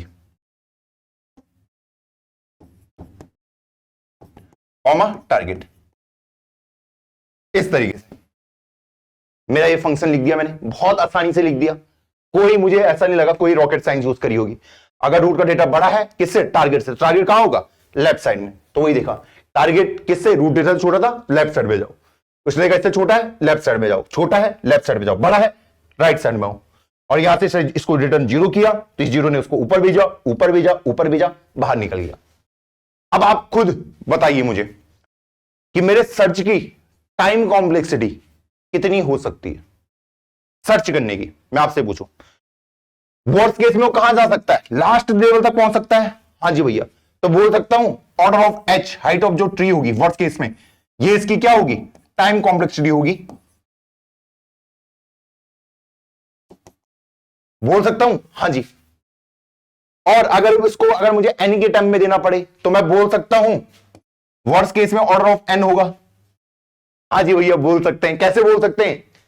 ये भी तो आपका बाइनरी सर्च ट्री है। 1 2 3 4 5, ये भी बाइनरी सर्च ट्री है। हाँ जी भैया, मुझे बोल दिया 6 को ढूंढो, मुझे पता है 1 से छोटी वाली वैल्यू इधर होंगी, उससे बड़ी है उसके इक्वल राइट साइड में। इधर को आया, मैंने कहा इससे छोटी वाली इधर, मुझे पता है इधर जाना है, इधर जाना है, इधर जाना है। यहां गया, नहीं मिला, रिटर्न 0, रिटर्न 0, रिटर्न 0, और बाहर आ गया। तो वर्स्ट केस में मैं सारे एलिमेंट्स को मैंने ट्रैवर्स किया है। इसलिए जो सर्च की टाइम कॉम्प्लेक्सिटी आती है वो कितनी आती है? Order of n worst case में। और सेम स्पेस के लिए भी हो जाएगा क्योंकि रिकर्सन यूज करेगा, तो ऑर्डर ऑफ एन आपका स्पेस भी हो गया। आई होप आपको ये पॉइंट क्लियर होगा। टाइम कॉम्प्लेक्सिटी भी, स्पेस कॉम्प्लेक्सिटी भी, कोई दिक्कत आई नहीं। तो आपके माइंड में ये चीज बैठ चुका है कि कैसे हम इसकी time complexity, space complexity find कर रहे हैं। तो चलते हैं सर्च वाले को इंप्लीमेंट करके देखते हैं। अब हम इंप्लीमेंट करते हैं सर्च को। किसको? सर्च को। किसी एलिमेंट को मुझे सर्च करना है, देखना है क्या वो इसमें प्रेजेंट है या नहीं है। तो चलो, एरे में यही यूज कर रहा हूं, इसी से मैंने ये ट्री क्रिएट करा है, बाइनरी सर्च ट्री। इसी में मैं सर्च करूंगा कि सर्च एक ले लूंगा, अपना रूट नोड पास करना पड़ेगा। हाँ जी, और टारगेट किसको सर्च करने की कोशिश करता हूं? मान लो मैं 11 को सर्च करने की कोशिश करता हूं, तो वो मुझे यस नो में आंसर देगा। तो चलो भाई, यस नो में बता दो, कोई दिक्कत नहीं हमें तो। एंडल, चलिए देखते हैं क्या आंसर आता है। तो सर्च वाला फंक्शन तो लिख दो भैया, boolean search node pointer root और यहां पे इंटीजर टारगेट जिसको मुझे सर्च करना है। सबसे पहले base case, if not root, अगर रूट नल हो जाता है तो रिटर्न 0, प्रेजेंट नहीं है। इफ रूट का डेटा इक्वल टू टारगेट के बराबर हो जाता है तो मुझे पता है रिटर्न क्या करना है, 1, कि वो एलिमेंट मिल चुका है। क्लियर? अगर एलिमेंट नहीं मिला तो कैसे क्या कंडीशन होगी, तो यहीं पे लिख देता हूं उसको कि इफ रूट का जो डेटा है अगर वो ग्रेटर आता है मेरे किससे, टारगेट से, तो मतलब टारगेट छोटा है तो टारगेट किधर को होगा, लेफ्ट साइड में होगा। हाँ जी, तो मैं वही यहां पे करने वाला हूं। तो सर्च कर लीजिए आप किधर को, रूट के लेफ्ट में और कॉमा टारगेट, और जो भी आप आंसर लाके देंगे उसको मैं ऊपर रिटर्न करवा दूंगा। सिंपल सा है। और एल्स में मैं राइट साइड में करूंगा सर्च, तो रिटर्न सर्च रूट का राइट कॉमा टारगेट। इस तरीके से मैंने कर दिया इसे। आई होप ये समझ आया होगा। तो चलो एक बार इसको रन करते हैं। मुझे पता है 11 प्रेजेंट है, इसको 1 आंसर देना चाहिए। तो देखो 1 आंसर आया है। एक काम करते हैं, 18 को सर्च करते हैं। 1 आंसर देना चाहिए, बिल्कुल आंसर दे रहा है। अब एक ऐसे एलिमेंट को सर्च करते हैं जो प्रेजेंट ही ना हो, मान लो 98, तो आंसर 0। तो मतलब ये सर्च फंक्शन हमारा बहुत ही अच्छे से काम कर रहा है। आई होप आपको ये कोड समझ आया होगा। चलो चलते हैं वीडियो की ओर वापस। अब हमारे पास अपना बाइनरी सर्च ट्री एक गिवन है और इसमें जितने भी एलिमेंट प्रेजेंट है वो है यूनिक। सब कौन है, यूनिक एलिमेंट्स प्रेजेंट है।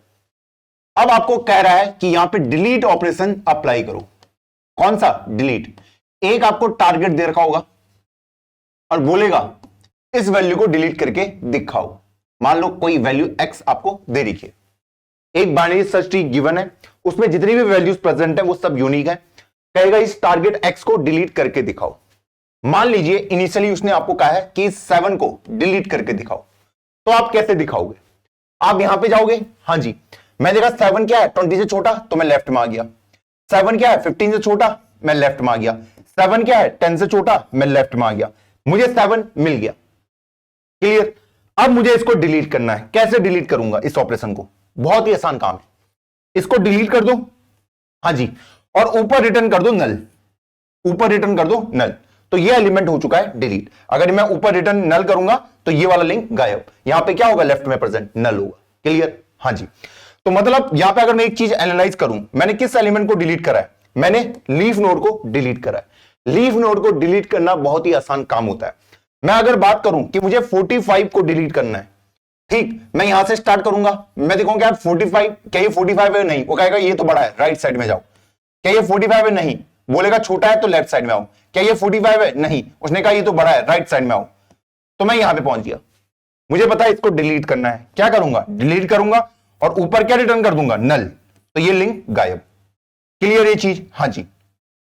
तो इस तरीके से मैं अपने ऑपरेशन को अप्लाई कर सकता हूं जब मुझे डिलीट करना पड़े। कौन से नोड? Leaf node. तो लीफ नोड को डिलीट करना बहुत ही आसान काम।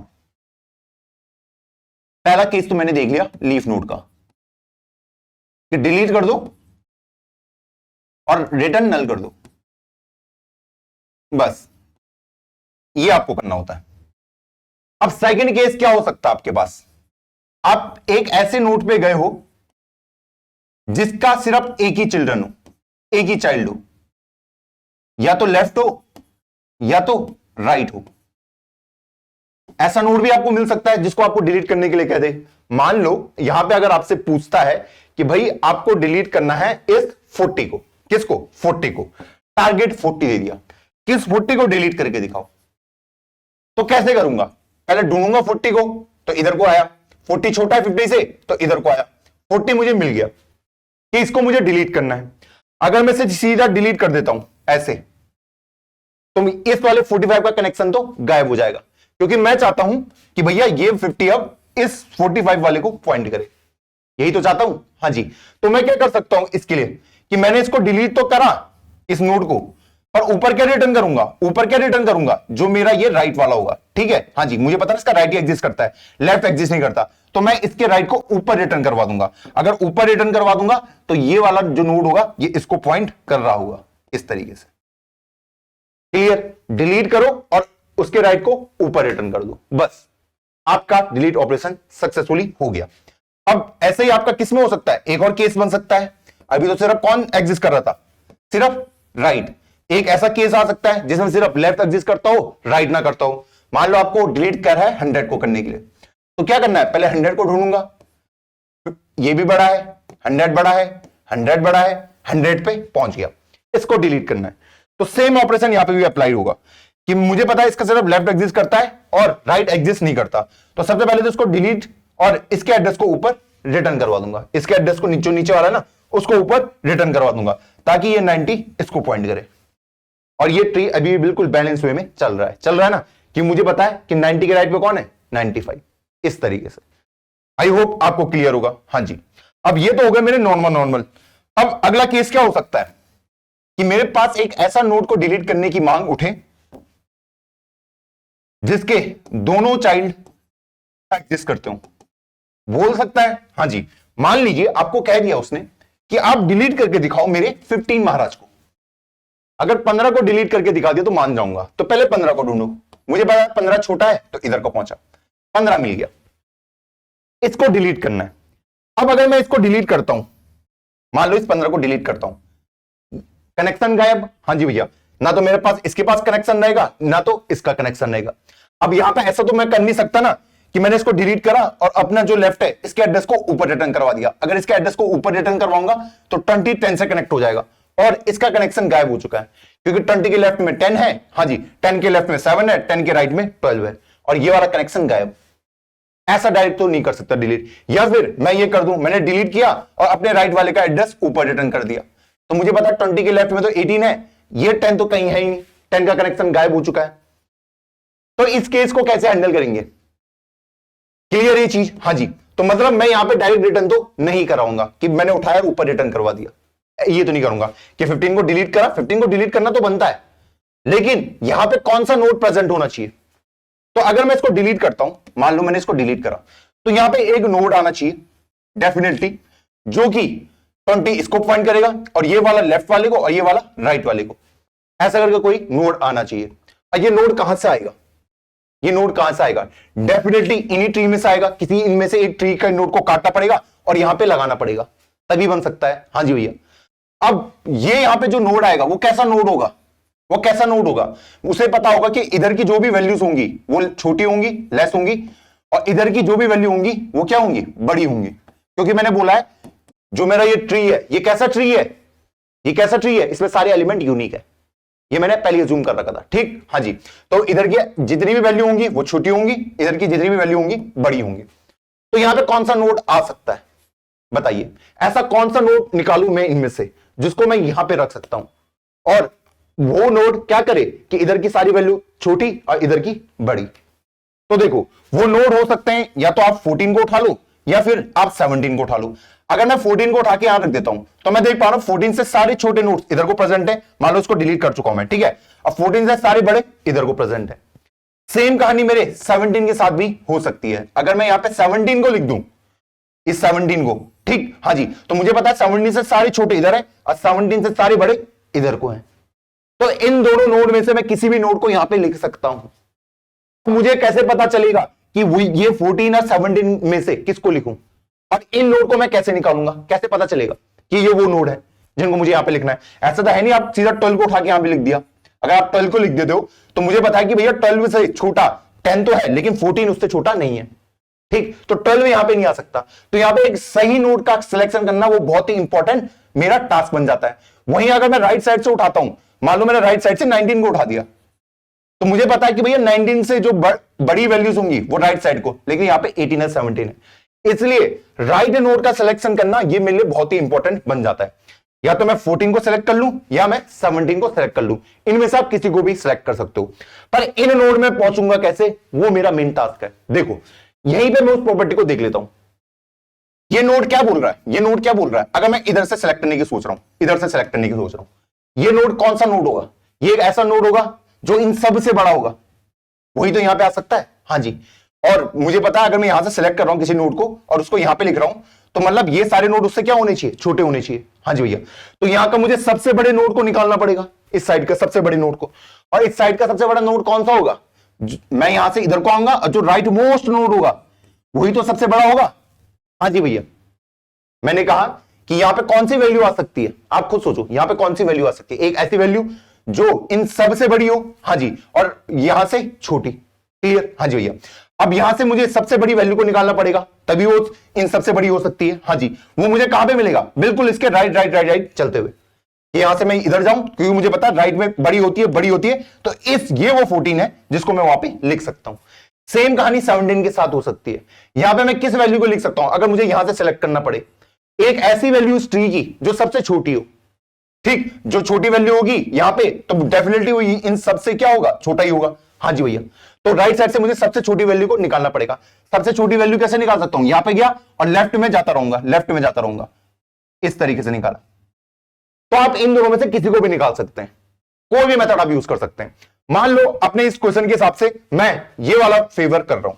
कौन सा वाला? ये वाला, कि मैं वैल्यू लेफ्ट साइड से निकालूंगा। अगर मैं लेफ्ट साइड से निकालूंगा तो मुझे बिगेस्ट वैल्यू को निकालना है, और अगर मैं राइट साइड से निकालता हूं तो मुझे स्मॉलेस्ट वैल्यू को निकालना पड़ेगा।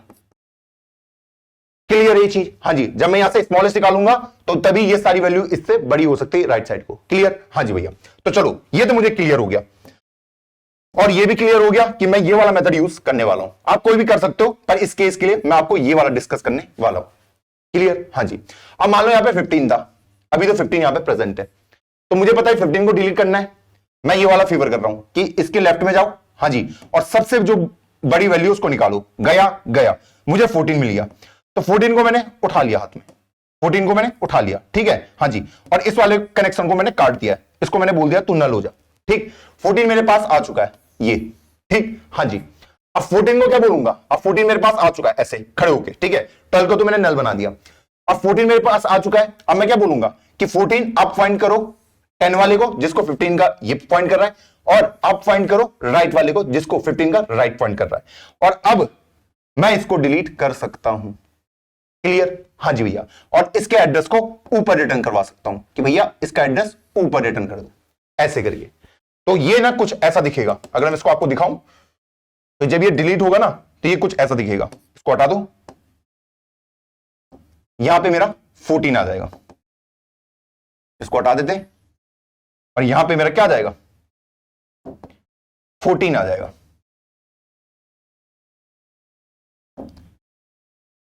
इस तरीके से। तो मुझे क्या काम करना पड़ा? सबसे पहले राइट साइड में जाओ।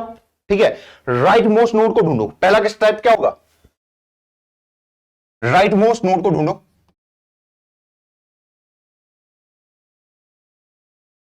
ढूंढो, ठीक, हाँ जी। सेकंड, इसको थोड़ा पतला करके लिखता हूं। सेकंड स्टेप क्या होगा मेरा? इसको थोड़ा इधर खिसकाते हैं।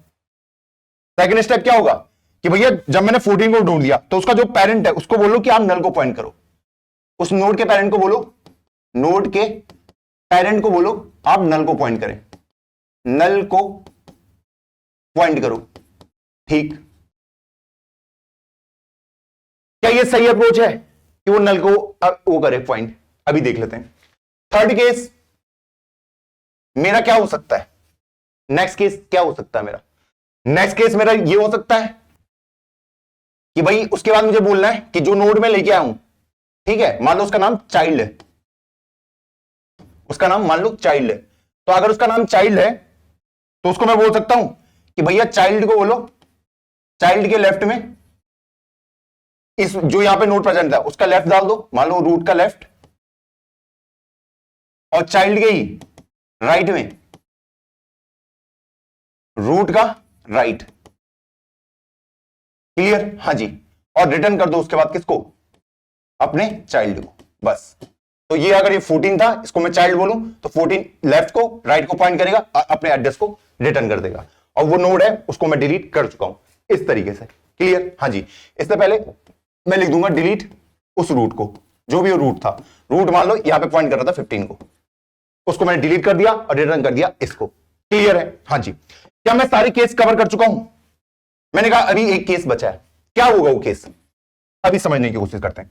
मान लो यहां पे 15 है, यहां पे ये 14 था, हाँ जी, और यहां पे एक नोड और प्रेजेंट हो सकता है, ये 13।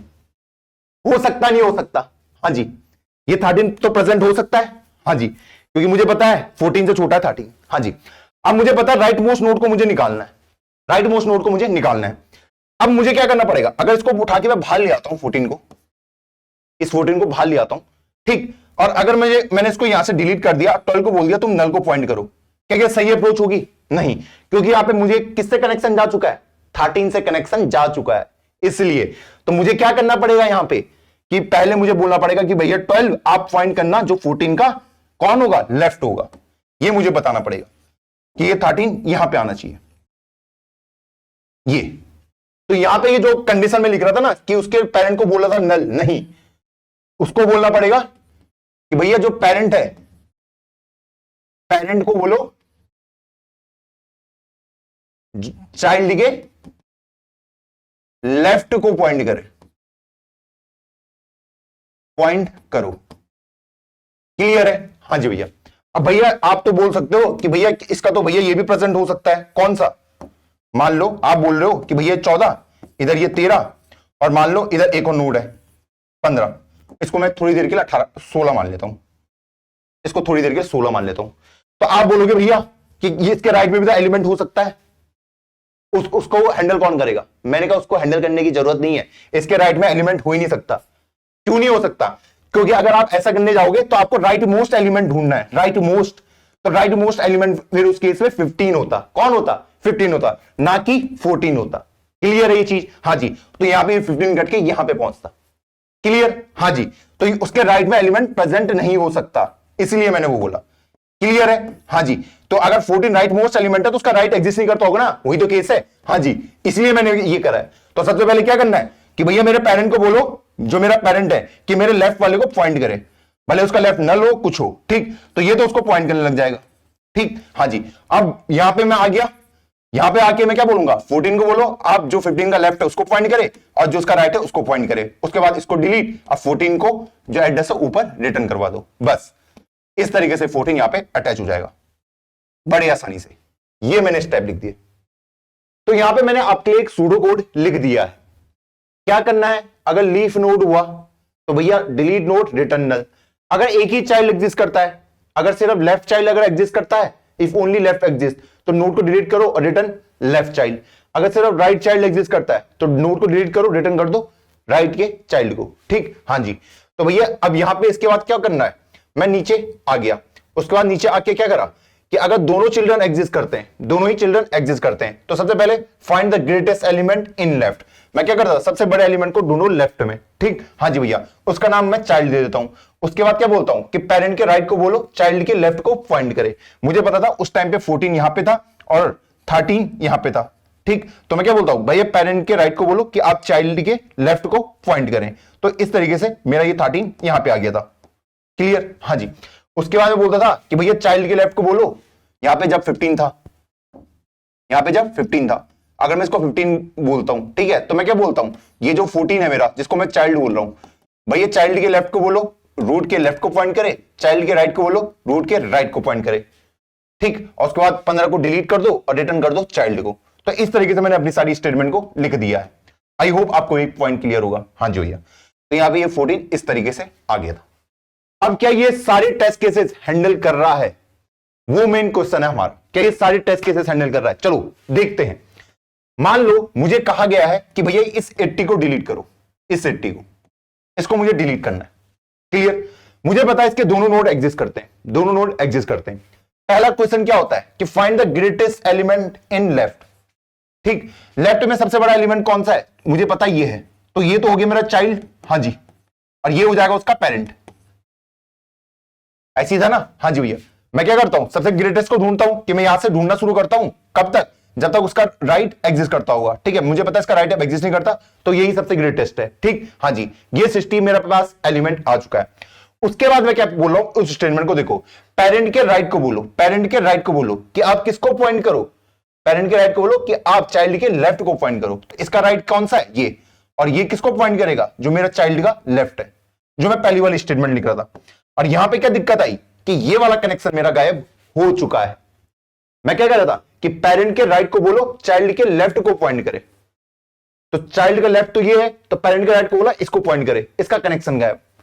तो मतलब यहां पे मैंने केसेस हैंडल अच्छे से नहीं किए।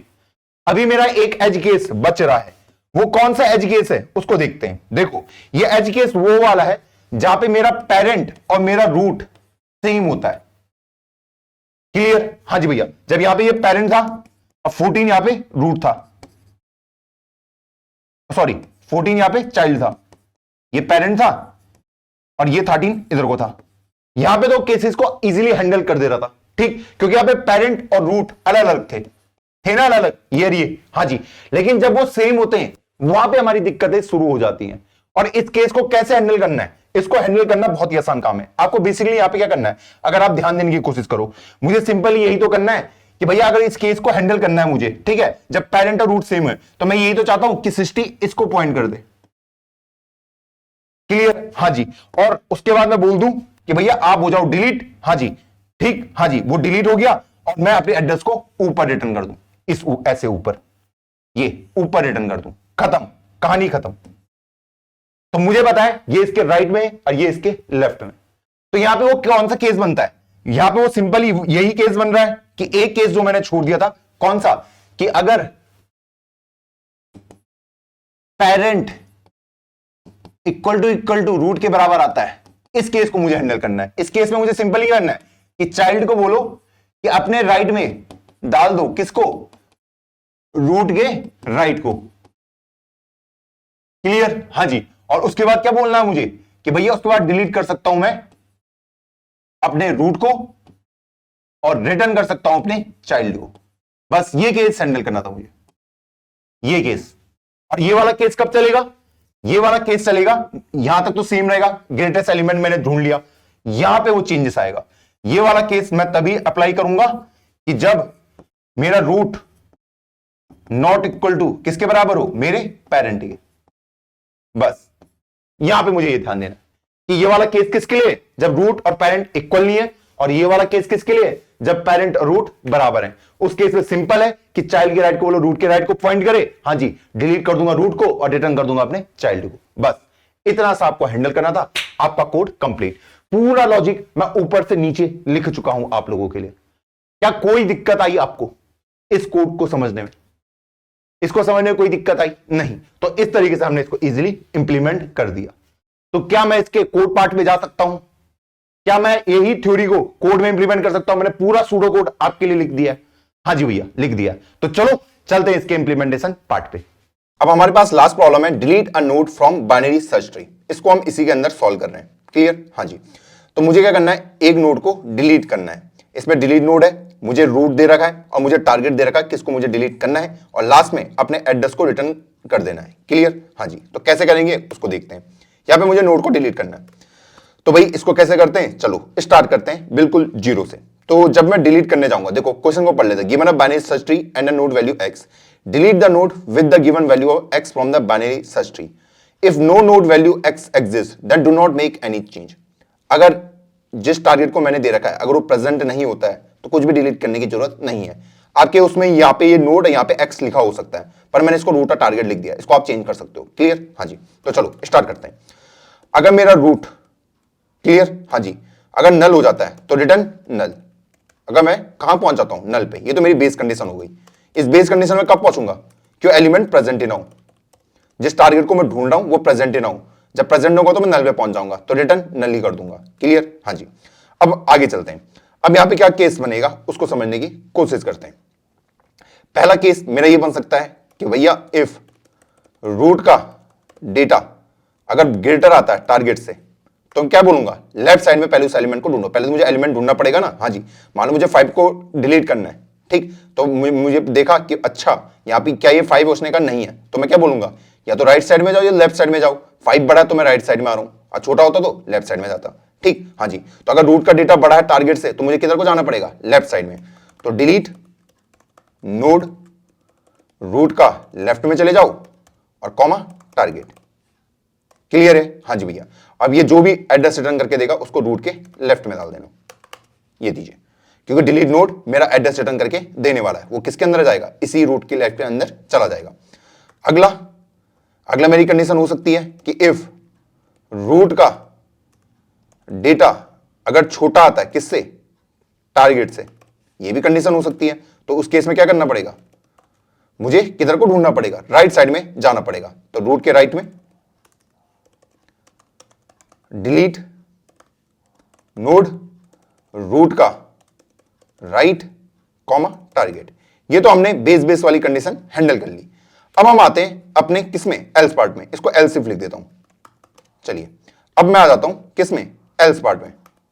चलिए अब जब मैं एल्स पार्ट में आया, उसमें क्या होगा, मुझे पता है कि रूट का डेटा किसके बराबर है, टारगेट के बराबर है।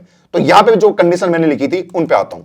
या तो ये हो सकता है कि मैं लीफ नोड डिलीट कर रहा हूंगा, या फिर मैं एक ऐसा नोड डिलीट कर रहा हूंगा जिसका वन चाइल्ड एग्जिस्ट कर रहा हो, वन चाइल्ड एग्जिस्ट, या फिर उसके दोनों चाइल्ड एग्जिस्ट करते होंगे। अब मैं प्रॉपर डिलीशन कर रहा हूं। तो लीफ नोड की कंडीशन क्या होगी, सिंपल है कि इफ, क्या बोलूंगा, अगर रूट का लेफ्ट एंड रूट का राइट दोनों नल है, क्लियर, हाँ जी, तो मुझे यहां पे पता है कि भैया इसी को डिलीट करना है, ये मेरा क्या है, लीफ नोड है। तो यहां पे मैं डायरेक्ट डिलीट कर सकता हूं इस रूट वाले को, और ऊपर क्या रिटर्न करना है, नल। सिंपल सा है। मान लो इस 4 को डिलीट करना है तो इसको मैं डिलीट कर दूंगा और रिटर्न ऊपर करवा दूंगा नल, ताकि 5 के लेफ्ट में नल स्टोर हो जाए, क्लियर, हाँ जी। अब ये तो मैंने इसकी कंडीशन हैंडल कर ली। अब वन चाइल्ड वाली की करते हैं। एल्स इफ में जब एक ही चाइल्ड एग्जिस्ट करता होगा, कौन सा चाइल्ड, सिर्फ एक चाइल्ड, तो मैं सोचता हूं यहां पे कि सिर्फ लेफ्ट चाइल्ड एग्जिस्ट। इसकी कंडीशन क्या होगी, मैं सिंपल यहां पे लिख सकता हूं, इफ रूट का जो राइट है अगर वो नल है, ऐसे करके लिख सकता हूं, हाँ जी, लिख सकता हूं ना इसको, हाँ जी। तो इसका मतलब क्या है, अगर रूट का राइट नल है तो मतलब लेफ्ट एग्जिस्ट करता होगा, क्लियर, हाँ जी। और दूसरी एल्स इफ मैं लिख सकता हूं, अगर रूट का लेफ्ट नल है तो इस केस में कौन एग्जिस्ट करेगा, राइट चाइल्ड एग्जिस्ट। ये लिख दिया मैंने। चलिए ऐसे करके भी मैं लिख सकता हूं। चलो अब इस केस पे आते हैं। जब मेरा कौन एग्जिस्ट करेगा, रूट लेफ्ट का चाइल्ड एग्जिस्ट कर रहा होगा, तो इस केस में क्या करना पड़ेगा। जैसे मैं अगर बात करूं, जैसे ये वाला नोड है मेरा, ठीक है, हाँ जी, इसका सिर्फ राइट चाइल्ड एग्जिस्ट करता है, ठीक है, इस 2 को मुझे डिलीट करना है। तो मुझे यहां पे क्या करना पड़ता है, इस 2 को डिलीट करना पड़ता है और 8 को मुझे जो 8 का एड्रेस हो ऊपर रिटर्न करवाना पड़ता है, क्लियर, हाँ जी। तो वो कैसे करूंगा, पहले मुझे इस 8 को किसी के अंदर स्टोर कराना पड़ेगा। तो नोड पॉइंटर एक टेम्प ले लूंगा, उसके अंदर लिख दूंगा रूट के राइट को होल्ड करके रखो, डिलीट कर दो मेरे रूट एलिमेंट को, हाँ जी, और रिटर्न कर दो अपने टेम्प को। बहुत ही आसान काम था, क्लियर, हाँ जी। ये 2 मेरा रूट है, हाँ जी, मुझे पता रूट का राइट एग्जिस्ट करता है, तो इस 8 को मैंने टेम्प के अंदर होल्ड कर दिया। उसके बाद मैंने 2 को डिलीट कर दिया, हाँ जी, और रिटर्न कर दिया टेम्प को, जिसका एड्रेस हो ऊपर रिटर्न कर दिया, ताकि 1 के जो राइट में क्या आ पाए, ये टेम्प वाला, ताकि वो 8 को पॉइंट कर रहा हो। सेम कहानी मेरे इसके केस में होगी जब मेरा कौन एग्जिस्ट कर रहा होगा, लेफ्ट चाइल्ड। तो इसके लिए भी लिख देते कोड यहीं पे। बहुत ही आसान काम है कि भैया अगर रूट का लेफ्ट को रख लो, डिलीट कर दो किसको, मेरे रूट को, और रिटर्न कर दो अपने टेम्प को, बस। ये तो मैंने मेन केस हैंडल कर लिए। अब मैं आ जाता हूं अपने एल्स पार्ट में। चलिए जब मेरे 2 चाइल्ड एग्जिस्ट कर रहे होंगे, दोनों ही चिल्ड्रन एग्जिस्ट कर रहे हैं, सबसे पहला काम मेरा क्या होगा, मैं चाह रहा हूं यहां पे कि मुझे जो एलिमेंट निकालना है, ठीक है, मैं उस नोड पे तो पहुंच चुका हूं, मान लो मैं 8 पे तो पहुंच चुका हूं, ठीक है, इस 8 को मुझे डिलीट करना है। तो यहां से मुझे सबसे पहले किसको उठाना पड़ेगा, इस 7 को उठाना पड़ेगा, ठीक है। तो यहां पे लिख देता हूं, find the greatest element from left. तो चलो उसको ढूंढने की कोशिश करते हैं। उसको कैसे ढूंढूंगा, नोड पॉइंटर चाइल्ड उसका नाम दे देता हूं, हाँ जी, और उसको इनिशियलाइज कर दूंगा रूट के लेफ्ट से। मान लो ये रूट है, ठीक है, इसके लेफ्ट से, तो चाइल्ड यहां पे, और इसका पेरेंट कौन होगा, ये वाला होगा, तो इसका पेरेंट लिख देता हूं। नोड का इनिशियली पेरेंट कौन होगा, जो मेरा रूट होगा। इस तरीके से मैंने लिख दिया, ये पेरेंट हो गया, ये चाइल्ड हो गया। अब मुझे पता है इस चाइल्ड को कहां तक जाना है, राइट मोस्ट नोड तक जाना है, राइट मोस्ट नोड तक। तो भैया राइट मोस्ट नोड तक मुझे पहुंचना है, नोड तक पहुंचना है, क्लियर। पहले वहां तक पहुंचने की कोशिश करते हैं। कैसे पहुंचूंगा, कि जब तक मेरे चाइल्ड का राइट एग्जिस्ट करेगा, क्लियर, हाँ जी। तो यहां पे पहले मैं पेरेंट को अपडेट कर दूंगा चाइल्ड से, और चाइल्ड को एक स्टेप आगे ले जाऊंगा, चाइल्ड इक्वल टू चाइल्ड का राइट, इस तरीके से। अभी पेरेंट ये था, चाइल्ड ये था, अब चाइल्ड कहां जाना चाहता है, चाइल्ड ने देखा मेरा राइट एग्जिस्ट करता है, तो पेरेंट को मैं 5 पे लिया और चाइल्ड को मैं आगे लेके चले गया 7 पे। क्लियर? हाँ जी, ताकि ये रिलेशन बना रहे, मुझे पता रहे चाइल्ड का पेरेंट कौन है, इसलिए मैंने दोनों को रखा है, वरना मुझे बार बार ढूंढना पड़ेगा। तो चलो मैं वहां तक पहुंच गया, जैसे मुझे पता चला कि भैया चाइल्ड का राइट नल हो चुका है, तो मैं स्टॉप हो जाऊंगा। अब उसके बाद मेरा मेन गेम स्टार्ट होता है, जो मैंने कंडीशन आप लोगों को दिखाई थी। क्या कंडीशन लिखा था मैंने आपको दिखाया था कि यहां पे 2 कंडीशन आएंगी। अगर मेरा जो रूट है अगर नॉट इक्वल टू पेरेंट के बराबर, अगर पेरेंट के बराबर नहीं है, कौन? रूट, और एल्स में अगर पेरेंट के बराबर है, यही था। हाँ जी भैया, तो दोनों ये कंडीशन हम लिख लेते हैं। जब रूट और पेरेंट इक्वल नहीं होते, तो मैंने आपको बोला था ना कि मुझे क्या करना पड़ता है। यहां पे सबसे पहले मान लो ये पेरेंट है और ये मेरा चाइल्ड है, तो मुझे क्या करना पड़ता है, पेरेंट के राइट को बोलो, चाइल्ड के लेफ्ट को पॉइंट करे। ठीक, हाँ जी, तो वही मैं यहां पे लिखने वाला हूं, पेरेंट के राइट को बोलो, चाइल्ड के लेफ्ट को पॉइंट करे। बहुत सिंपली मैंने एग्जीक्यूट करवा दिया। उसके बाद क्या बोलना है, अब मेरे पास ये 7 है, 7 को बोलना है कि भैया रूट के लेफ्ट और रूट के राइट को पॉइंट करो। तो चलो, चाइल्ड के लेफ्ट को बोलो, आप रूट के लेफ्ट को पॉइंट करो, चाइल्ड के राइट को बोलो, आप रूट के राइट को पॉइंट करो। चलो, दोनों ही कंडीशन हमने सॉल्व कर दी। अब उसके बाद मेरा अगला ऑपरेशन क्या होगा, अब मैं इस रूट को डिलीट कर सकता हूं, तो डिलीट रूट और रिटर्न चाइल्ड, जो हमने समझा था अभी। क्लियर? हाँ जी। अब उस केस में क्या होगा, जब मेरा रूट और पेरेंट बिल्कुल बराबर होंगे, रूट और पेरेंट क्या है, बिल्कुल सेम है, तो वो कंडीशन हैंडल करना बहुत आसान है। मुझे सिंपल क्या करना है, चाइल्ड के राइट को बोलो कि भैया रूट के राइट को पॉइंट करो, हाँ जी, और यहां पे डिलीट कर दो अपने रूट को और रिटर्न कर दो अपने चाइल्ड को। चलिए, ये ऑपरेशन मैंने एग्जीक्यूट करवा दिया।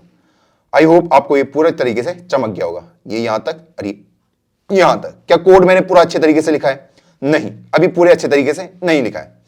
यहां पे जब ये इफ वाली कंडीशन है, इसने रूट के लेफ्ट में तो डाल दिया, इसने भी रूट के राइट में डाल दिया, पर यहां से कुछ रिटर्न हो नहीं रहा है, तो यहां पे मुझे रिटर्न स्टेटमेंट भी लिखनी पड़ेगी। रिटर्न कर दो रूट को। चलिए, इसको हम यहीं पे लिख देते हैं, क्योंकि रिटर्न करवाना ना। हाँ जी, रिटर्न कर दो रूट को।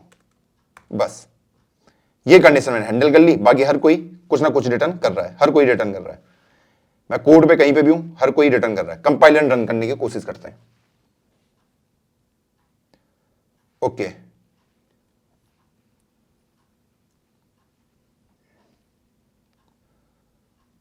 और हमारे सारे टेस्ट केसेस पास, और इस तरीके से हमने इस प्रॉब्लम को सॉल्व कर दिया।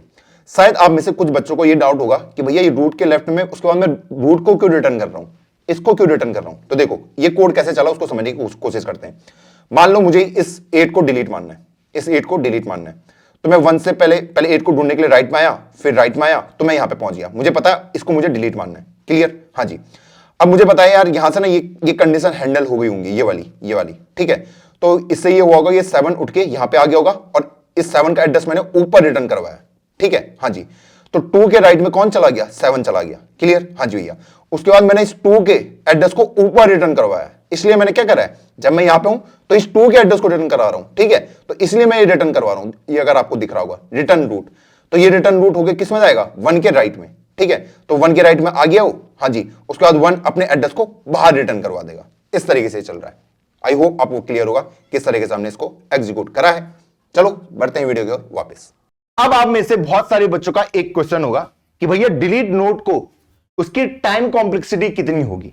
शायद आप में से बहुत सारे बच्चे गेस कर दिए होंगे कि इसकी भी जो टाइम कॉम्प्लेक्सिटी होगी वो होगी कितनी, ऑर्डर ऑफ n टाइम, क्योंकि आपके पास वर्स्ट केस में आपको बिल्कुल लास्ट वाले नोड को डिलीट करना पड़ेगा। तो मुझे यहां से यहां जाना पड़ेगा और इसको डिलीट करना पड़ेगा। क्लियर? अब आप में से कुछ बच्चे सोचेंगे कि भैया यहां पे तो कुछ उथल पुथल हो रही थी, जैसे मैं यहां पे देखूं कि मुझे इसको डिलीट करना था, उसके बाद मैं नीचे आ रहा था, यहां से नोड काट के ऊपर ले आ रहा था। तो आप सिर्फ इसी पार्ट को तो ट्रैवर्स कर रहे हो, इतने से पार्ट को। ठीक, अगर मैं इसको एक तरीके से, ये तो हुआ कि मैंने एक बार इस ट्री को ट्रैवर्स किया यहां से यहां तक, और एक बार इसको ट्रैवर्स किया। क्लियर? हाँ जी भैया। तो भैया इसकी जो टाइम कॉम्प्लेक्सिटी होगी वो कितनी होगी, ऑर्डर ऑफ n। किसकी? डिलीट ऑपरेशन की। अगर आप देखोगे, देखो इस पार्ट को तो मैंने छेड़ा भी नहीं, सिर्फ इसी पार्ट पे आया हूं और वर्स्ट केस मैंने आपको समझा दिया ये वाला कि जब लास्ट नोड को बोलेगा आपका जो बाइनरी सर्च ट्री है एक साइड को ग्रो हो रहा है। आई होप आपको समझ आया होगा। अब आप में से बहुत सारे बच्चों के माइंड में एक क्वेश्चन होगा कि भैया जब हम बाइनरी ट्री को क्रिएट करते हैं, हाँ जी, उसमें जो सर्च की जो टाइम कॉम्प्लेक्सिटी निकलती है वो भी ऑर्डर ऑफ एन निकलती है और जो आपका बाइनरी सर्च ट्री है उसमें भी सेम है। अगर मैं बीएसटी की बात करूं, बाइनरी सर्च ट्री की और बाइनरी ट्री की, सर्चिंग टाइम दोनों का ही worst case order of n है। तो ये बेटर कैसे हुआ? ये बेटर कैसे हुआ? देखो, एवरेज केस में बाइनरी सर्च ट्री जीत सकता है, एवरेज केस में, ठीक, क्योंकि मैं अगर मानूं कि अगर मेरा ये ट्री इस तरीके से होता, थोड़ा बढ़िया तरीके से, इन केसेस में ये जीत सकता है ऐसे करके कि मान लो मुझे यहां पे एलिमेंट दे रखे 10 7 10 17 14 19 5 6 4, अगर मुझे यहां पे 14 को ढूंढना पड़ता किसकी हेल्प से? बाइनरी सर्च ट्री की हेल्प से, तो मैंने थोड़ा आसान होता, ठीक, लेकिन बाइनरी ट्री में मुझे एक एक करके सबको ढूंढना ही पड़ता और तब जाके मुझे 14 मिलता।